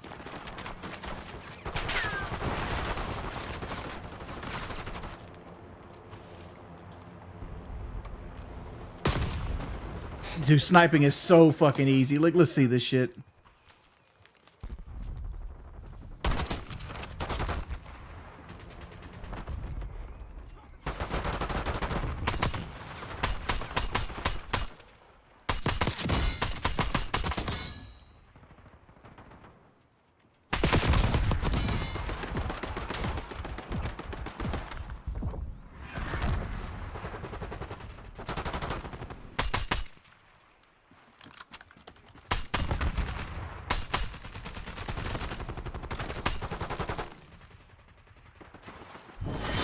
Report to the nearest.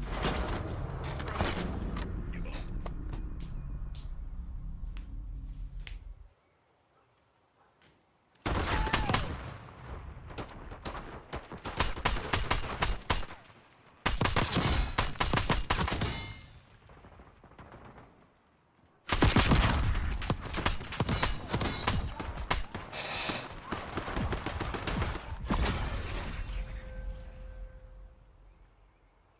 Add some higher streaks. The problem is, like, the helicopter's trash too. Like, people just shoot it down. I'll put the helicopter on. I don't care.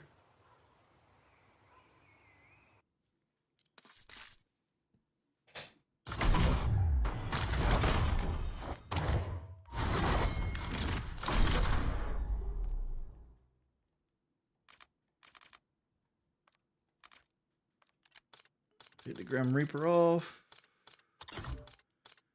Put on the Watchdog.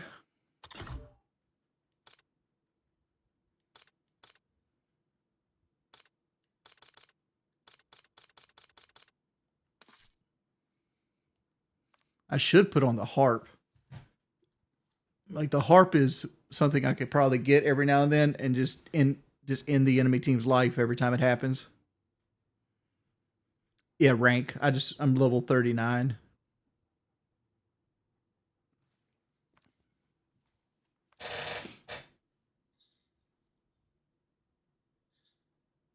Like, the problem with The problem I'm having with when earlier when I was playing is I was trying to be too aggressive. Like the gun's a 3-shot kill at all ranges. Like it's so like statistically it has very low idle sway. It's 3-shot kill at all ranges. So like it sucks worse up close.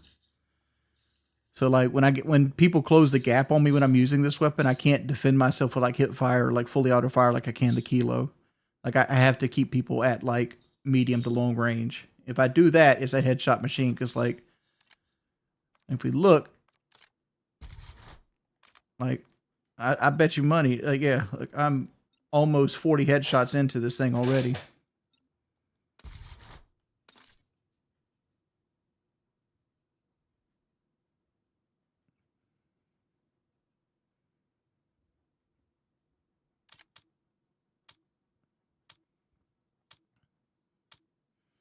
Get a job, bum? John, this is my job. Why don't you donate for it?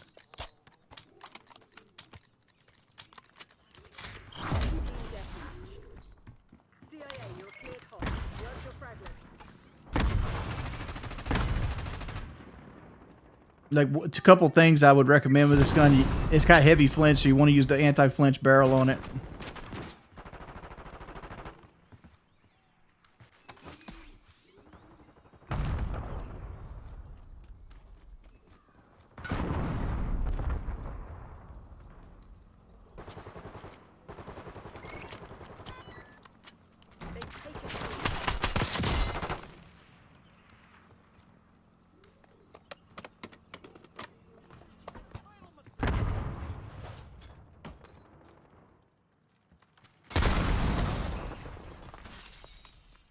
Let's make sure we don't get reloaditis. Once they find out. Like that perfect cadence is good for this.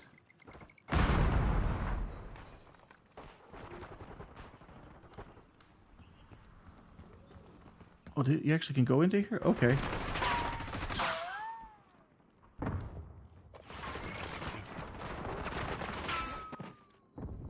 See, like this is where it's time to pull out the shotgun.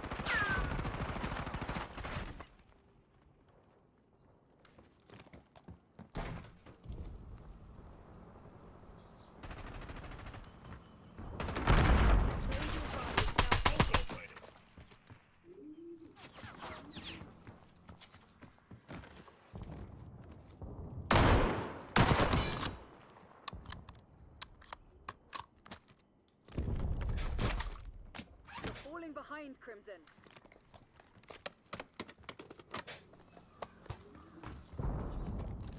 Using equal.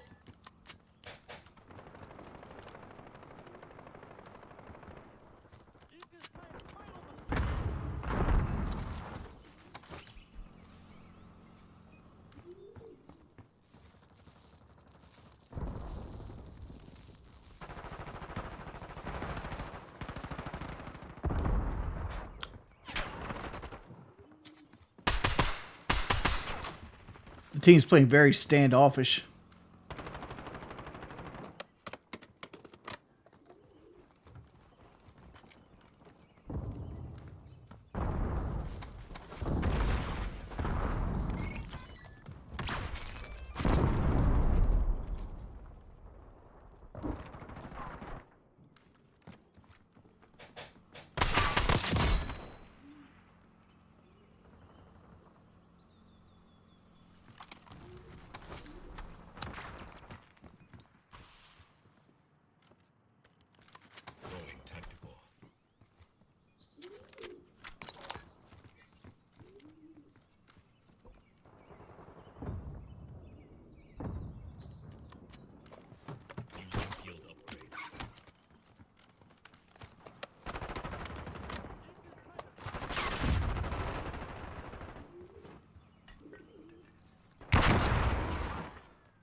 assault packs has been destroyed.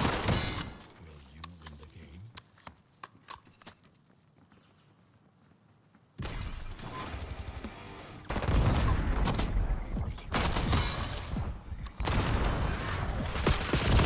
Oh, I couldn't reload the gun fast enough.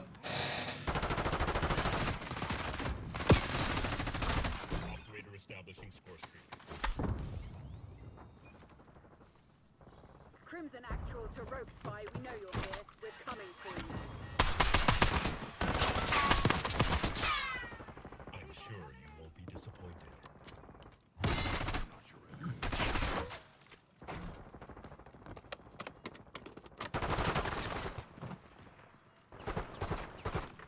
Foul play.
I know it's an exciting stream.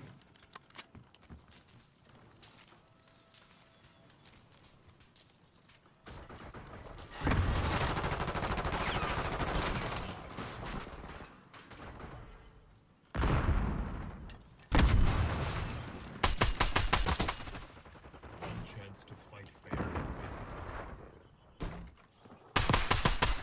I'm not your enemy. Enemy shooting.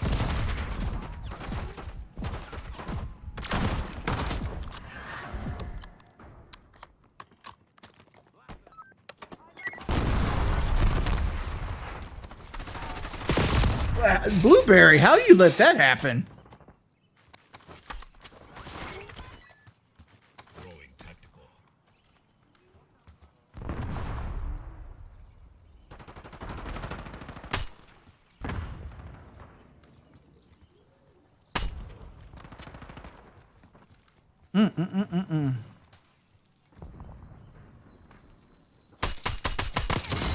One last chance to fight on equal footing. There's a guy close here.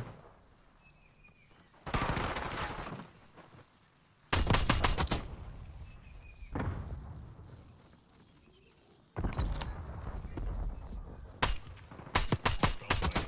I will not discriminate. Becoming lethal. Enemy Hellstorm launch detected.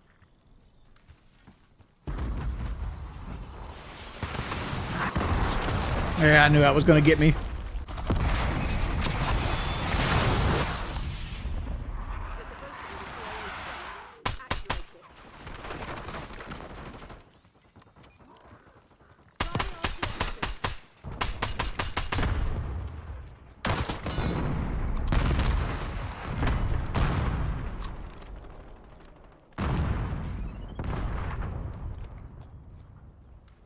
Throwing tactical.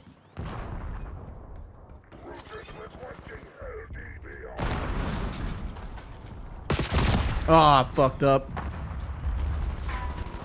Yeah, it is what it is. Rest and recuperate. Tomorrow you'll be running. It's Call of Duty for you. Like they throw everything against you at all times.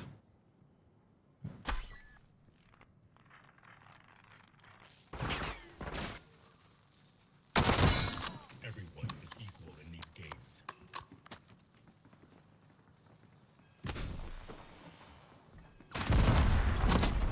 This is what I was kind of hoping I could get this reloaded again.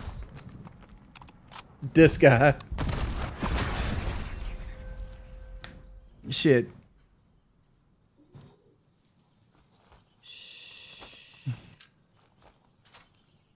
Somebody said love the King Cobra. What's the King Cobra going through?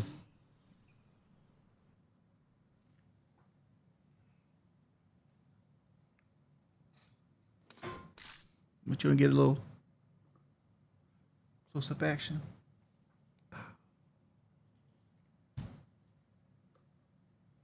Let me do that.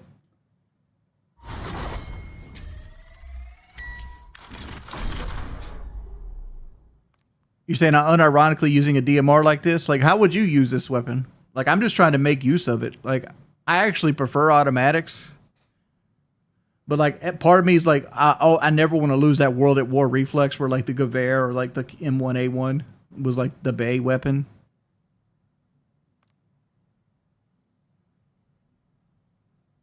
Macho Man? Yeah, he's my favorite wrestler.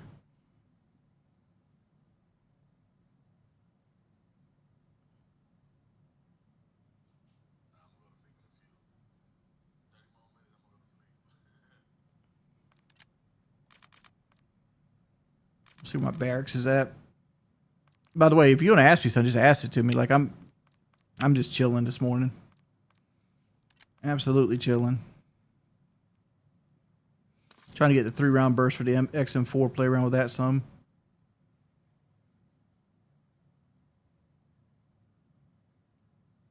Generally, people that do the alcoholic stuff are people that are hiding from something.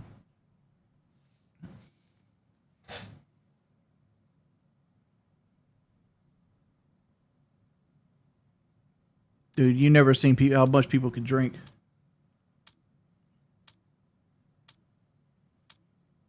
Well, Ozzy also was like in his 70s. Boogie's got 20 years to catch up to him. Shoot to kill. We're not here to negotiate.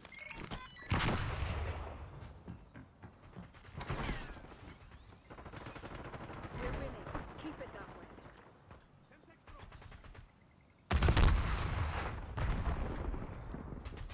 Damn, is that Santa Claus in his robe? What the fuck? All right.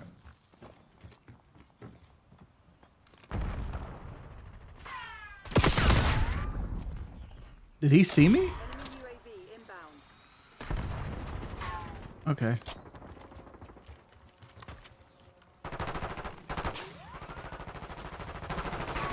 I'm about to lose my ass off just here, right here, boys.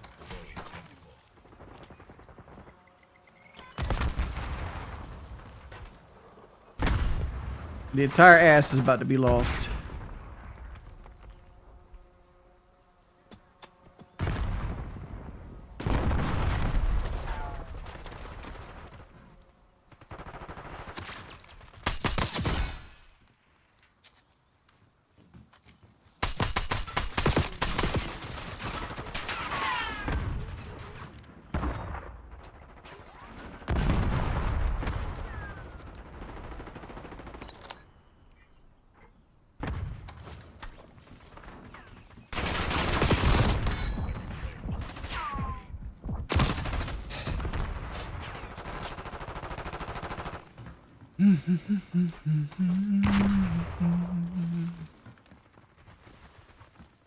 I can tell you right now, my teammates suck.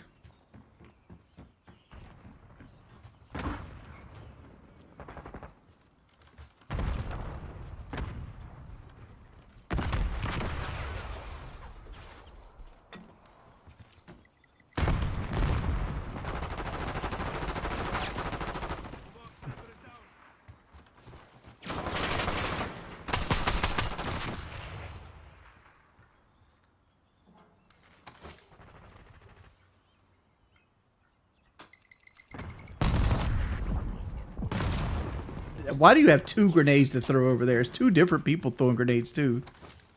Lame. UAV established overhead.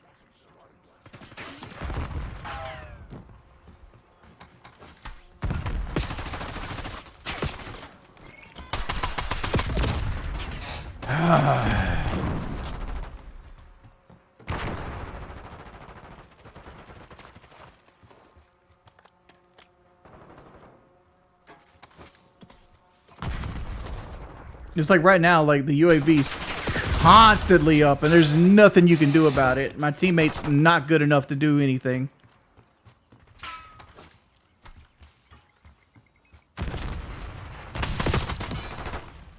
You think you're a VIP.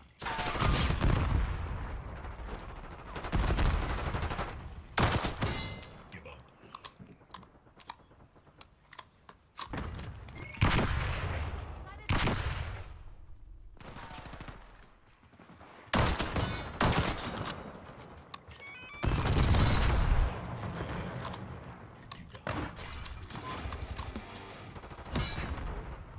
Enemy UAV inbound.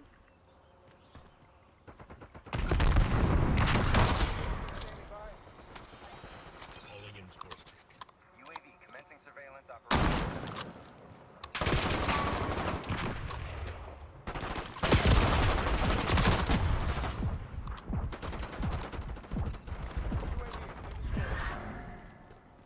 Incoming lethal.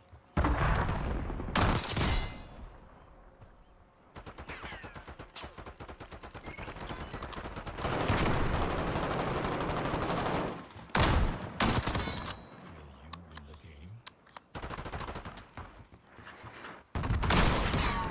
Do as I say.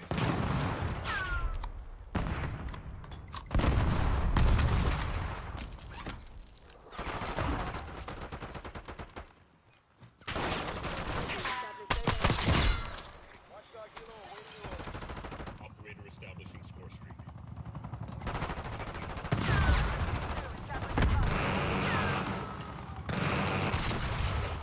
I'm sure you won't be disappointed.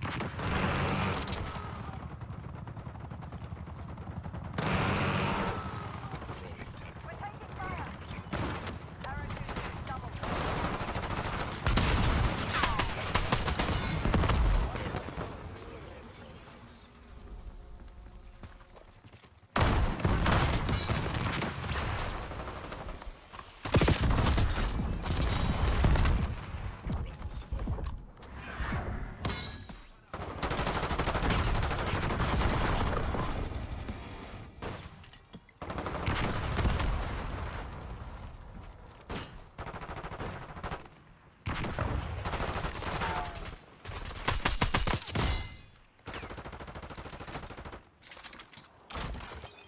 Calling in.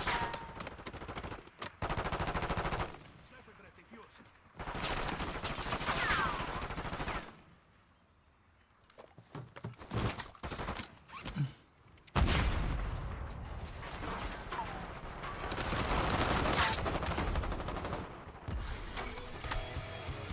Enemy UAV inbound.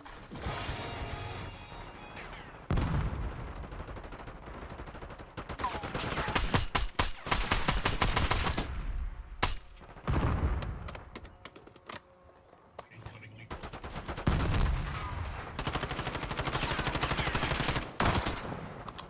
Are you enjoying? Tactical.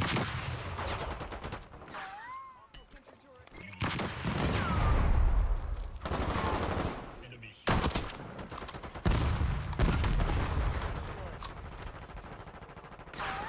throwing tactical.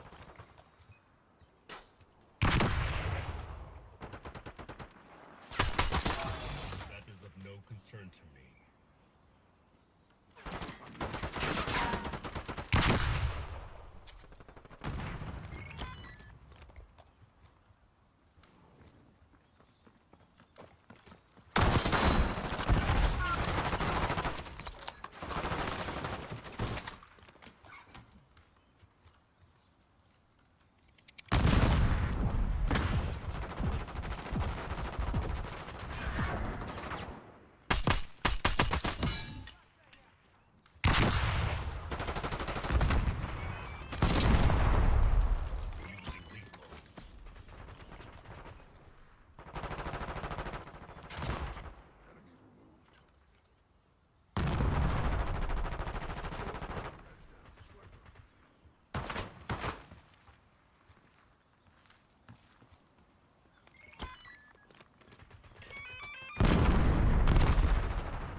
Ah, fuck it. We've taken Let's the get the lead. win. Stay on task.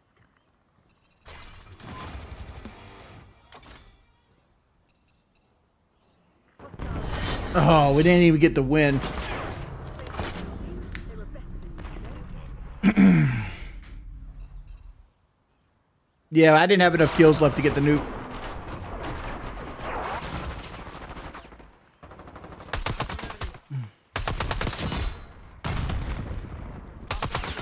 Didn't have enough kills left to get it. That was 24. That was 24 kills.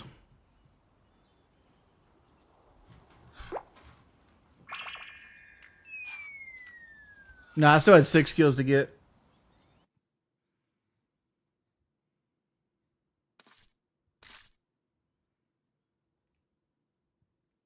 Like, honestly, that game played right there, that's something I wish I could, like, cut out in HD and, like, have for, like, a commentary or something. Like, that's a good gameplay I just put out there. But it kind of shows, like, how the shotgun is fucking trash.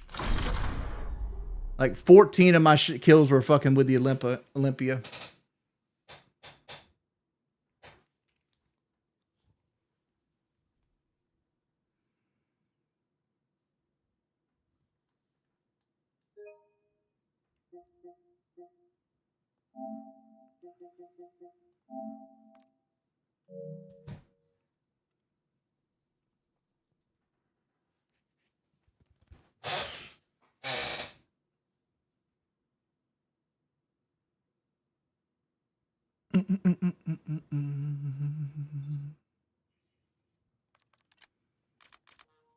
Like, this is the COD that I was thinking I was getting into earlier.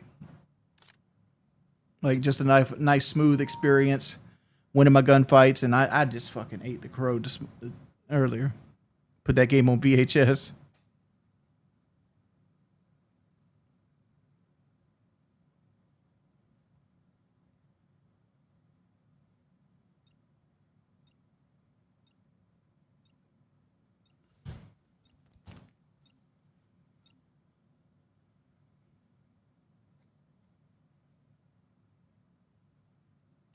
Fugitive. I'm not good at this map. Well, I've only played it one time on Domination.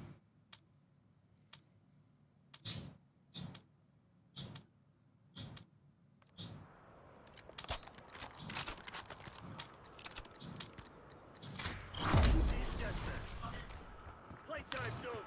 Let's see what you're made of.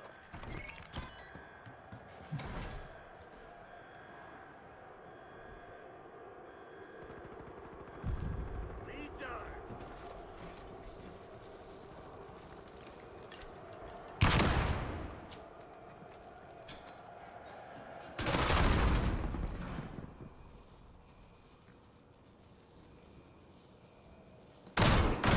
Oh, I missed them both. I'm a mastermind.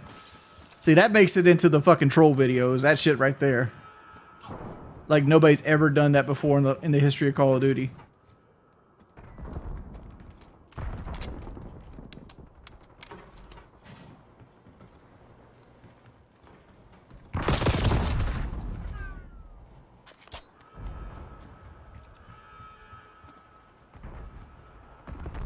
This right reminds me of Duke Nukem.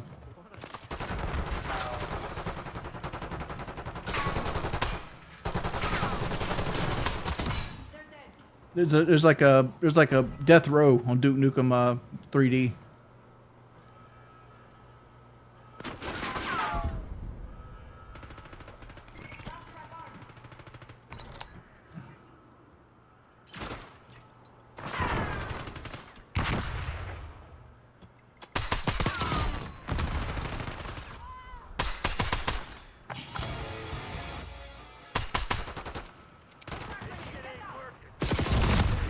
How are there multiple people in here?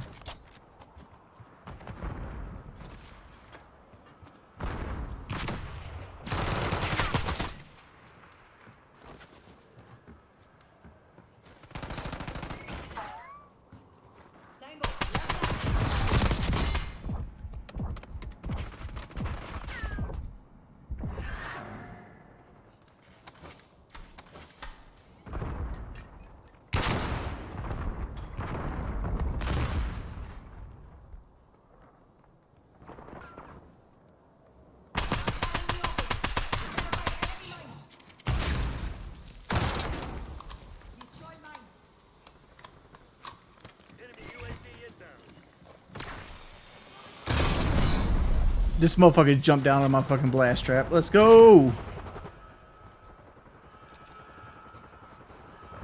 They should make an alligator Alcatraz map.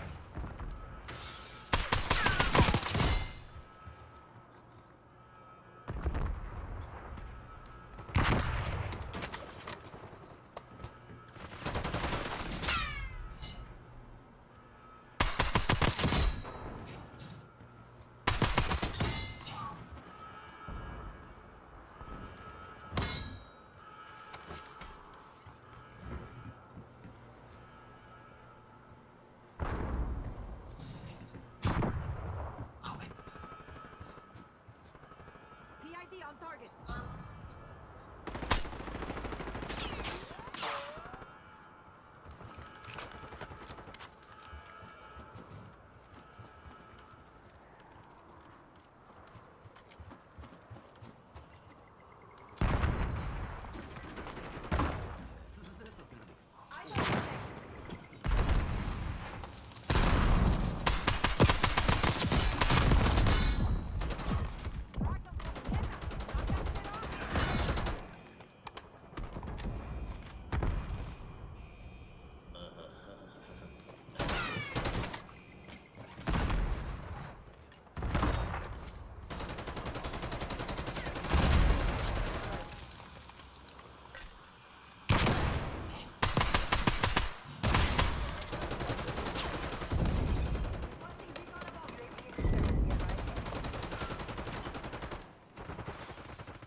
Dude, my teams are fucking garbage, man.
Dude, this man just jumped through the window on me. Let's go.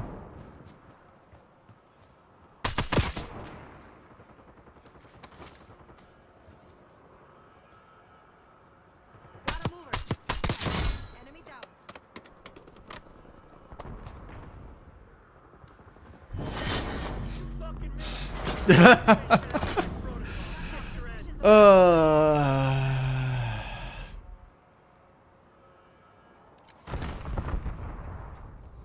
Let's see what I did. I went 3.25 KD. Everybody else on my team barely was able to breathe and walk at the same time.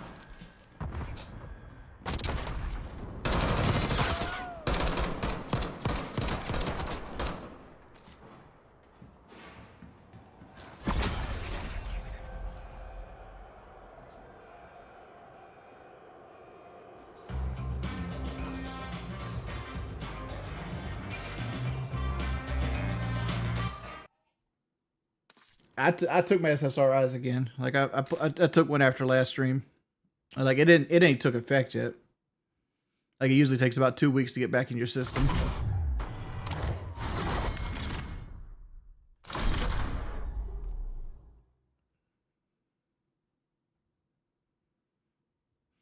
Every emote to me looks like the fucking like More Money, More Problems video where like they're in the wind tunnel and like they got like the trash bags on and like Puff Daddy's trying to dance. Like every dance they do looks like that to me in my head. I don't even know what they're actually doing.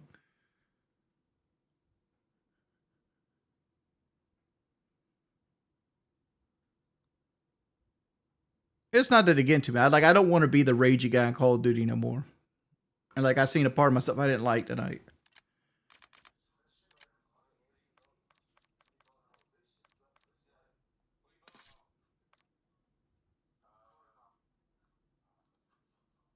Watch your back, punk.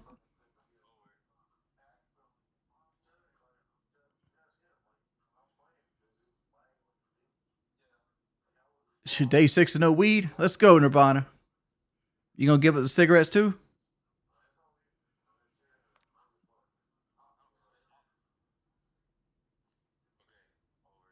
Keep it up, Playboy. All you doing is burning brain cells. Burn rubber, not brain cells. Oh, Kelly has a goat story. I can tell Kelly's goat story. Kelly's mother wanted to start collecting goats. I forgot what type of goats they collect, but they collect goats. Some breed of goat. Right? And Kelly wanted to get her mother for Mother's Day a kid, which is like a little baby goat. And the guy, God, I don't remember the exact story. Kelly probably have to tell you the exact story, but regardless, the guy said something like he wanted to vaccinate the goat for $200, but he hadn't vaccinated the goat yet. But you can't pick the goat up or buy the goat until you vaccinate the goat, and he wants you to pay the $200 up front. Well, Kelly paid the $200 up front, and it turns out this guy was just a scammer. I'm like, why would you pay the $200 up front? Come on up. We out here duck hunting. Hostile sighted.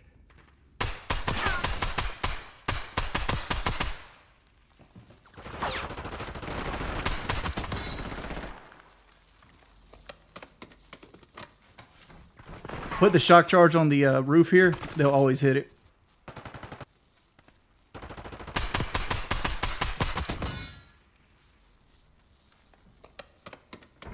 Yeah, the Olympia is overpowered.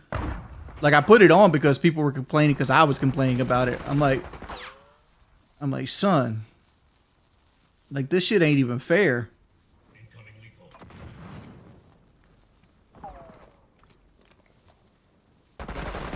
I got 2 blueberries down there, so let's see if either one of them do anything.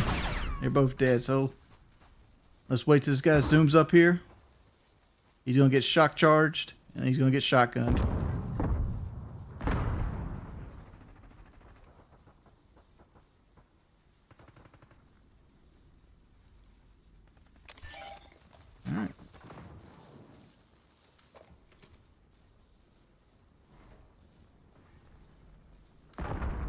Woo! Hello. Sniper.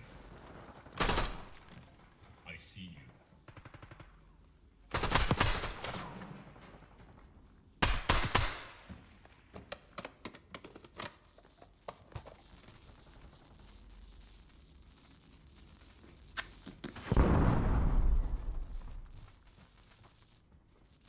Make sure my shock charge is still there. My team is getting bodied right now, boys.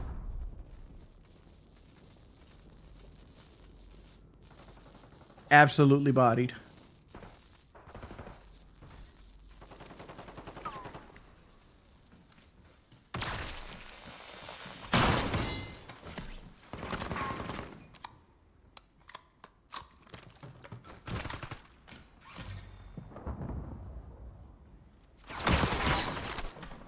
Bring them to me alive.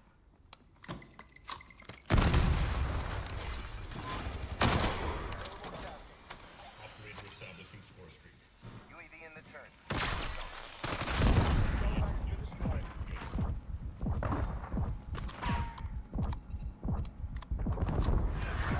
UAV inbound. Enemy UAV inbound. UAV MTL. Oh, I didn't realize I walked by the guy.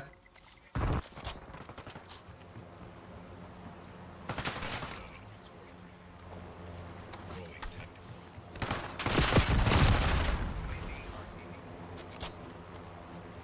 Like this sucks, man.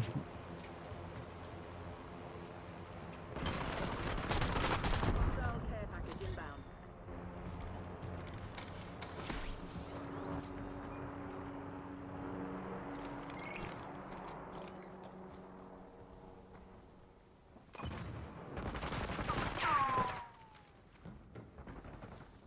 Enemy shooting.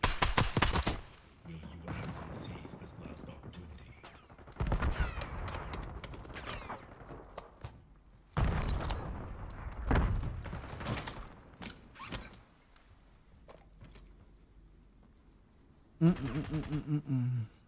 Like they're behind us now. CXD in your AO.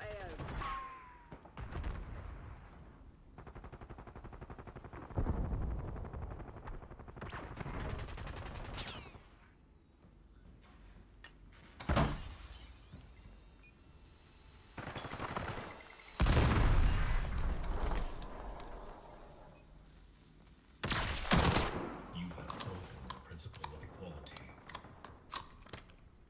Using recoil.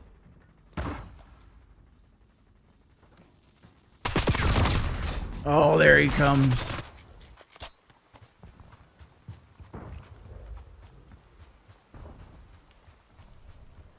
Hostile UAV established overhead.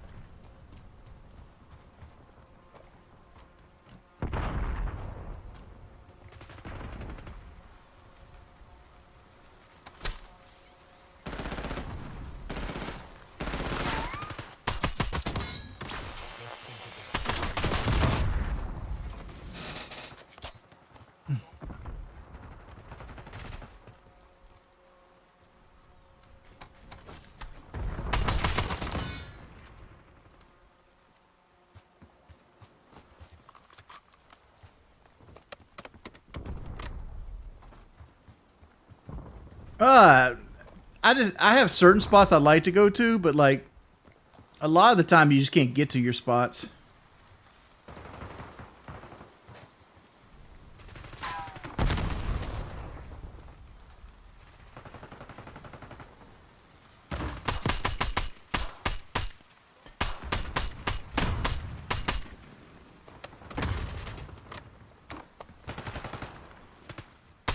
see you.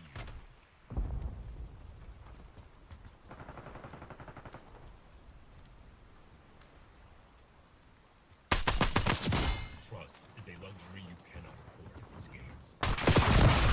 These guys are hunting me.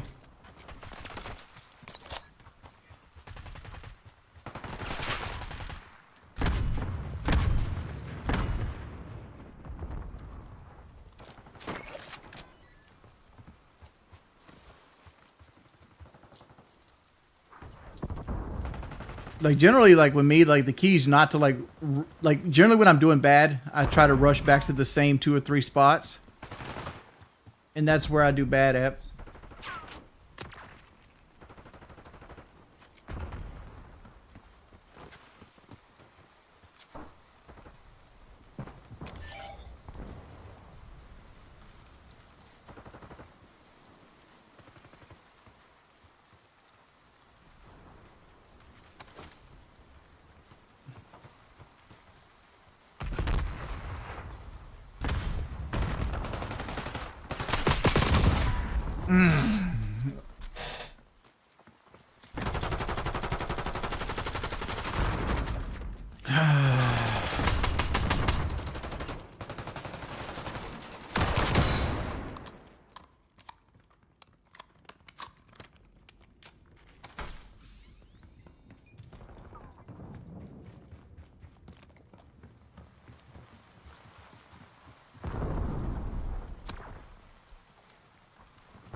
You're being Crimson One. Step it up.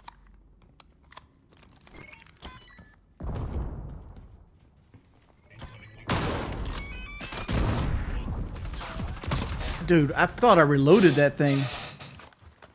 Or did I drop both barrels at the same time? Is that something the Olympia can do? No, it's not. Okay. Well, maybe. One last chance to fight on equal footing.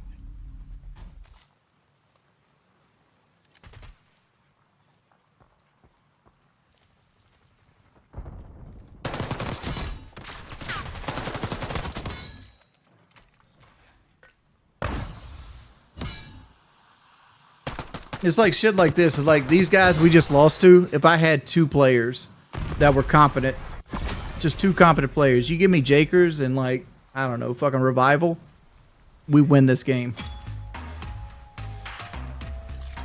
I don't even need a full stack, and they're running in a full stack, and it's like that. Like when you get to the point in Call of Duty, this is what frustrates you. It's like I've lost like 4 out of the last 5, most likely, and like. Did I deserve to lose any of them? No. But like the Call of Duty knows how good I am at the game, so it puts that it puts that disadvantage on me. All right, let's use a different weapon.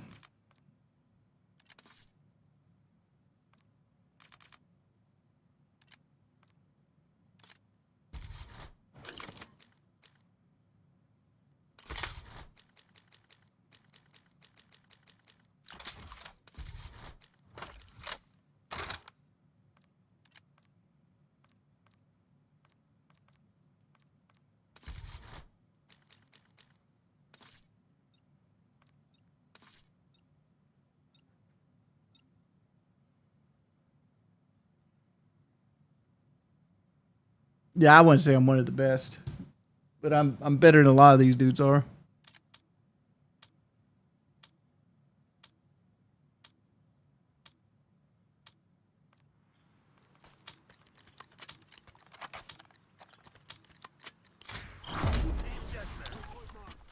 Eliminate all threats.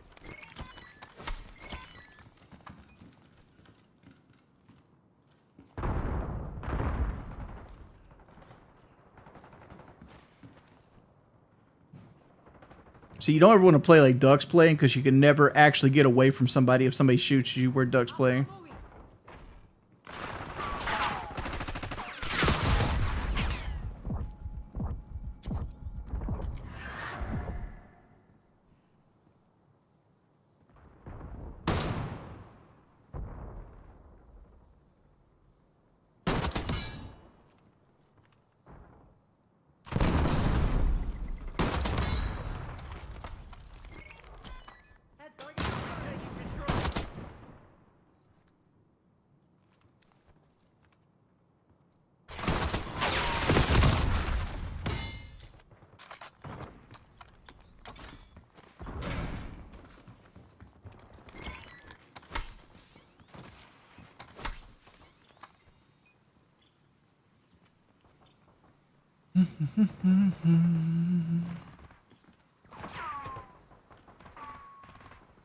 They buffed this gun really well, though. Like, this gun used to be such a hard... Hostile identified. Used to have a hard range fall off.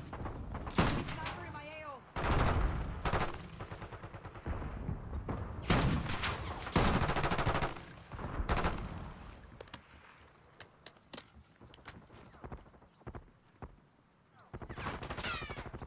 It's like that guy just jumped off seeing the tracers, and like he's like actively fighting that guy. For what reason? Who knows? Impy's not. It's not my usual stream time. I streamed earlier tonight. I had like 500 viewers. We had my donation goal and everything. This is just me chilling. Like I prefer low key streams like this.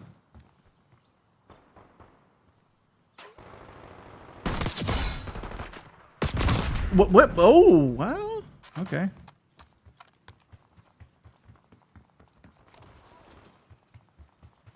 That Stan guy was still back here from the time he killed me.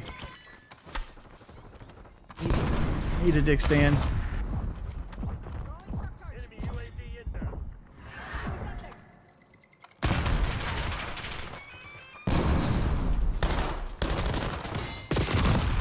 Why are there two of you down there?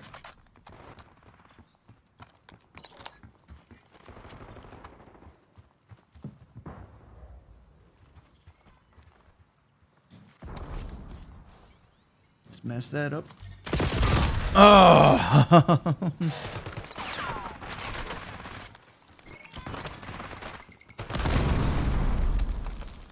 Then I got killed by a net.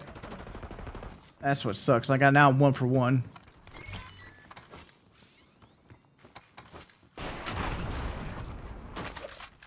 Last track arm.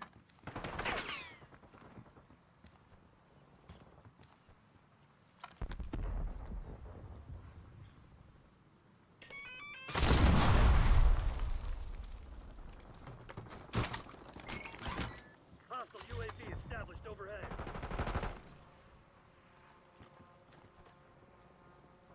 Something on moving. Enemy ATR marks drop in flatline.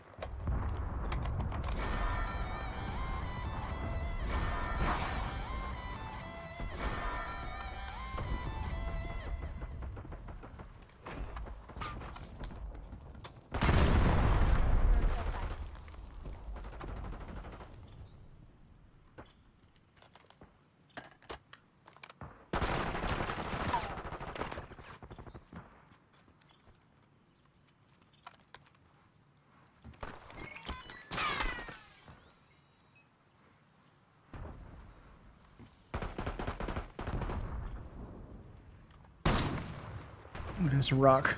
Okay. That's a rock.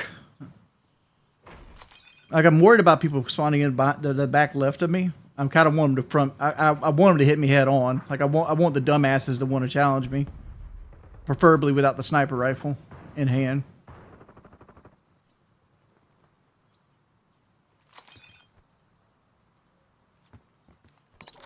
It's like my team's on that side, so they're going to be spawning on this side, but there's not a whole lot of deaths going on to the feed right now. So like I don't know what's actually happening. So I'm kind of just chilling out, waiting for something to happen. I see he's getting shot at. That means that they're camping a little bit over there. I'm checking the pool.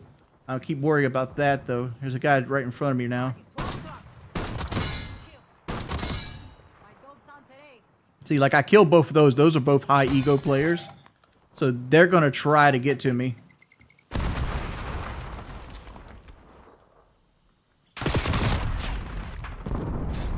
That guy had to have shadow on, yeah.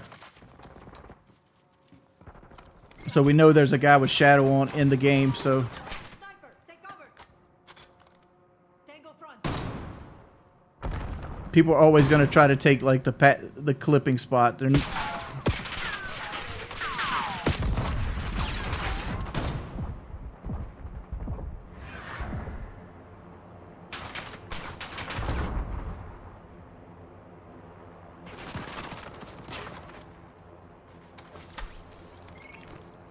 But we know there's a guy with shadow on now.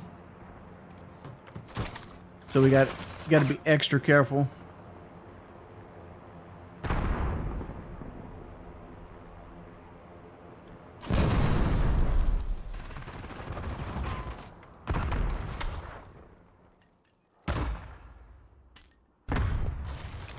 Like we know there's a guy in my room now.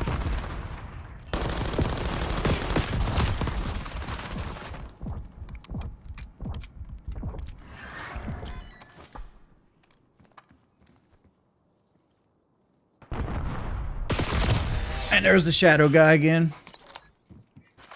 Hostile UAV established overhead.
They get me a primary now. So like what I'm not even trying to look outside because of the shadow guy.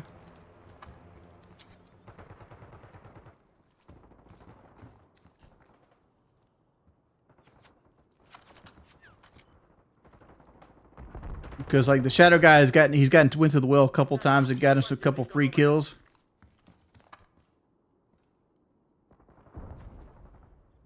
Target, leveled up.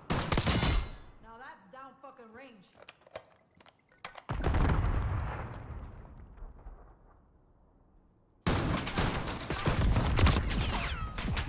Comes the grenade throw. Lines in sight. Don't let up.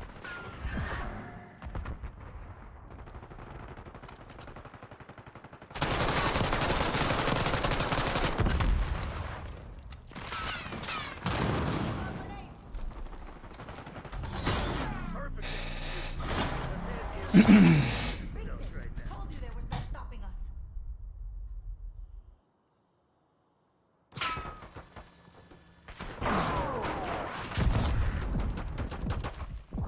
Yeah, very few people run shadow, but every now and then you'll get that one guy that does.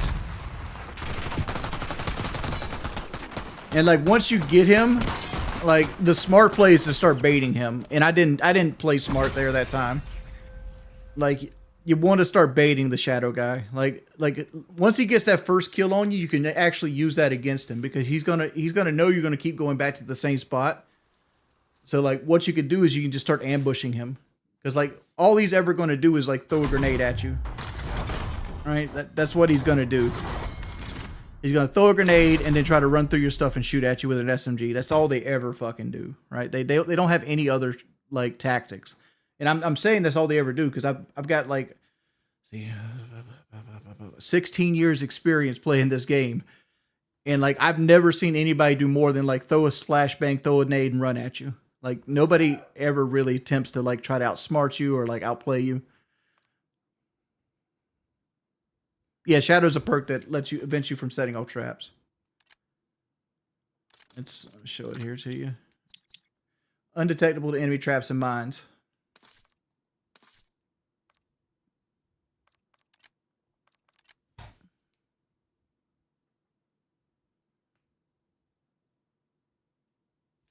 Yeah, here's my Cronus in right here. It's not even plugged in. You can see it's muted on the thing.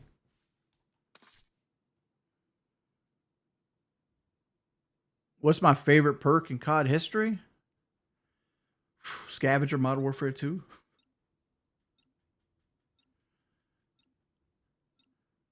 I'll tell you what my least favorite perk is. My least favorite perk is Assassin from Modern Warfare 3 or like anything to do with Ghost. I don't like Assassin Ghost perks and I don't like Dead Silence Ninja perks. Even though I use them, right? I use them because they're in the game, but I think they ruin the flow of the games.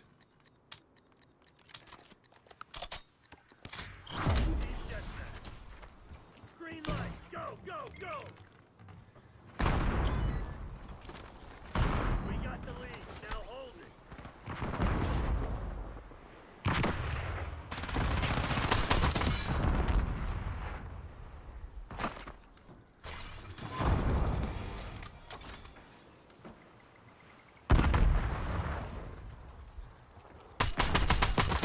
Tango deleted.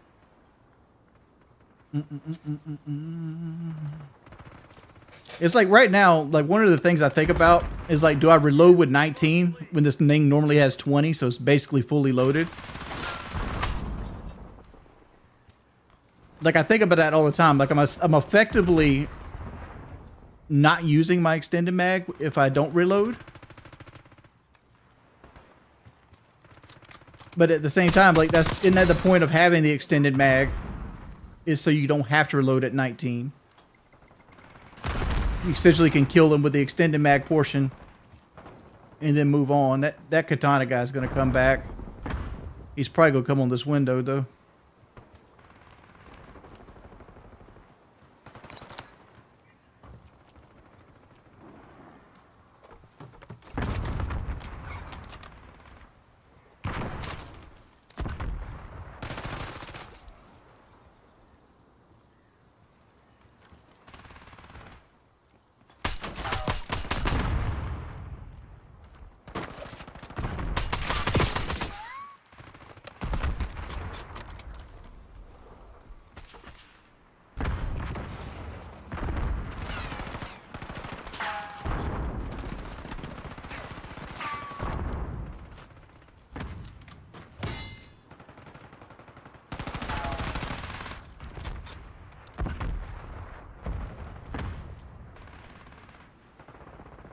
Our blueberries are losing. Enemy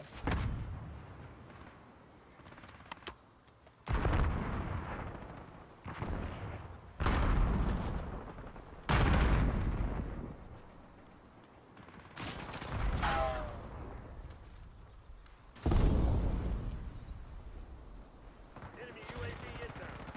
See what's happening right there is not enough people are dying on the enemy team. All right, so like we got a guy in the piano room now.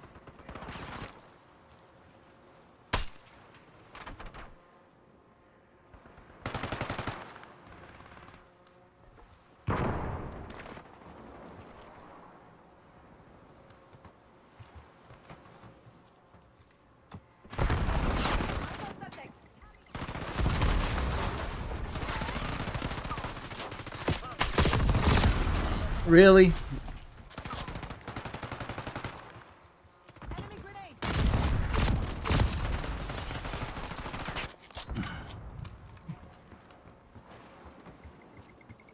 This is where the game starts to get frustrating.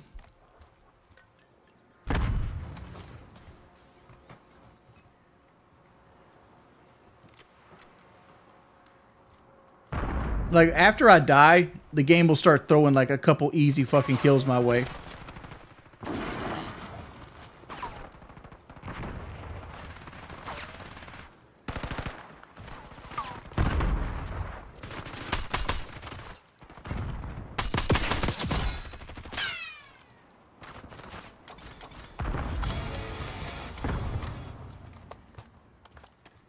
Sighting on moving. Cover hostile ID.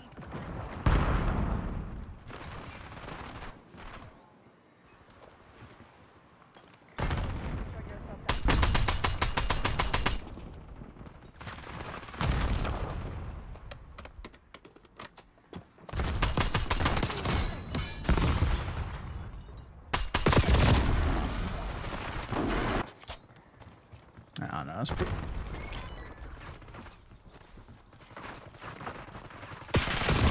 Alright, that's it for me, boys. Thanks everybody for chilling out with me. It's been 3 hours. I've only made $20, so I'm going to call it there. Thanks everybody for coming out to the stream. I'll see you guys later.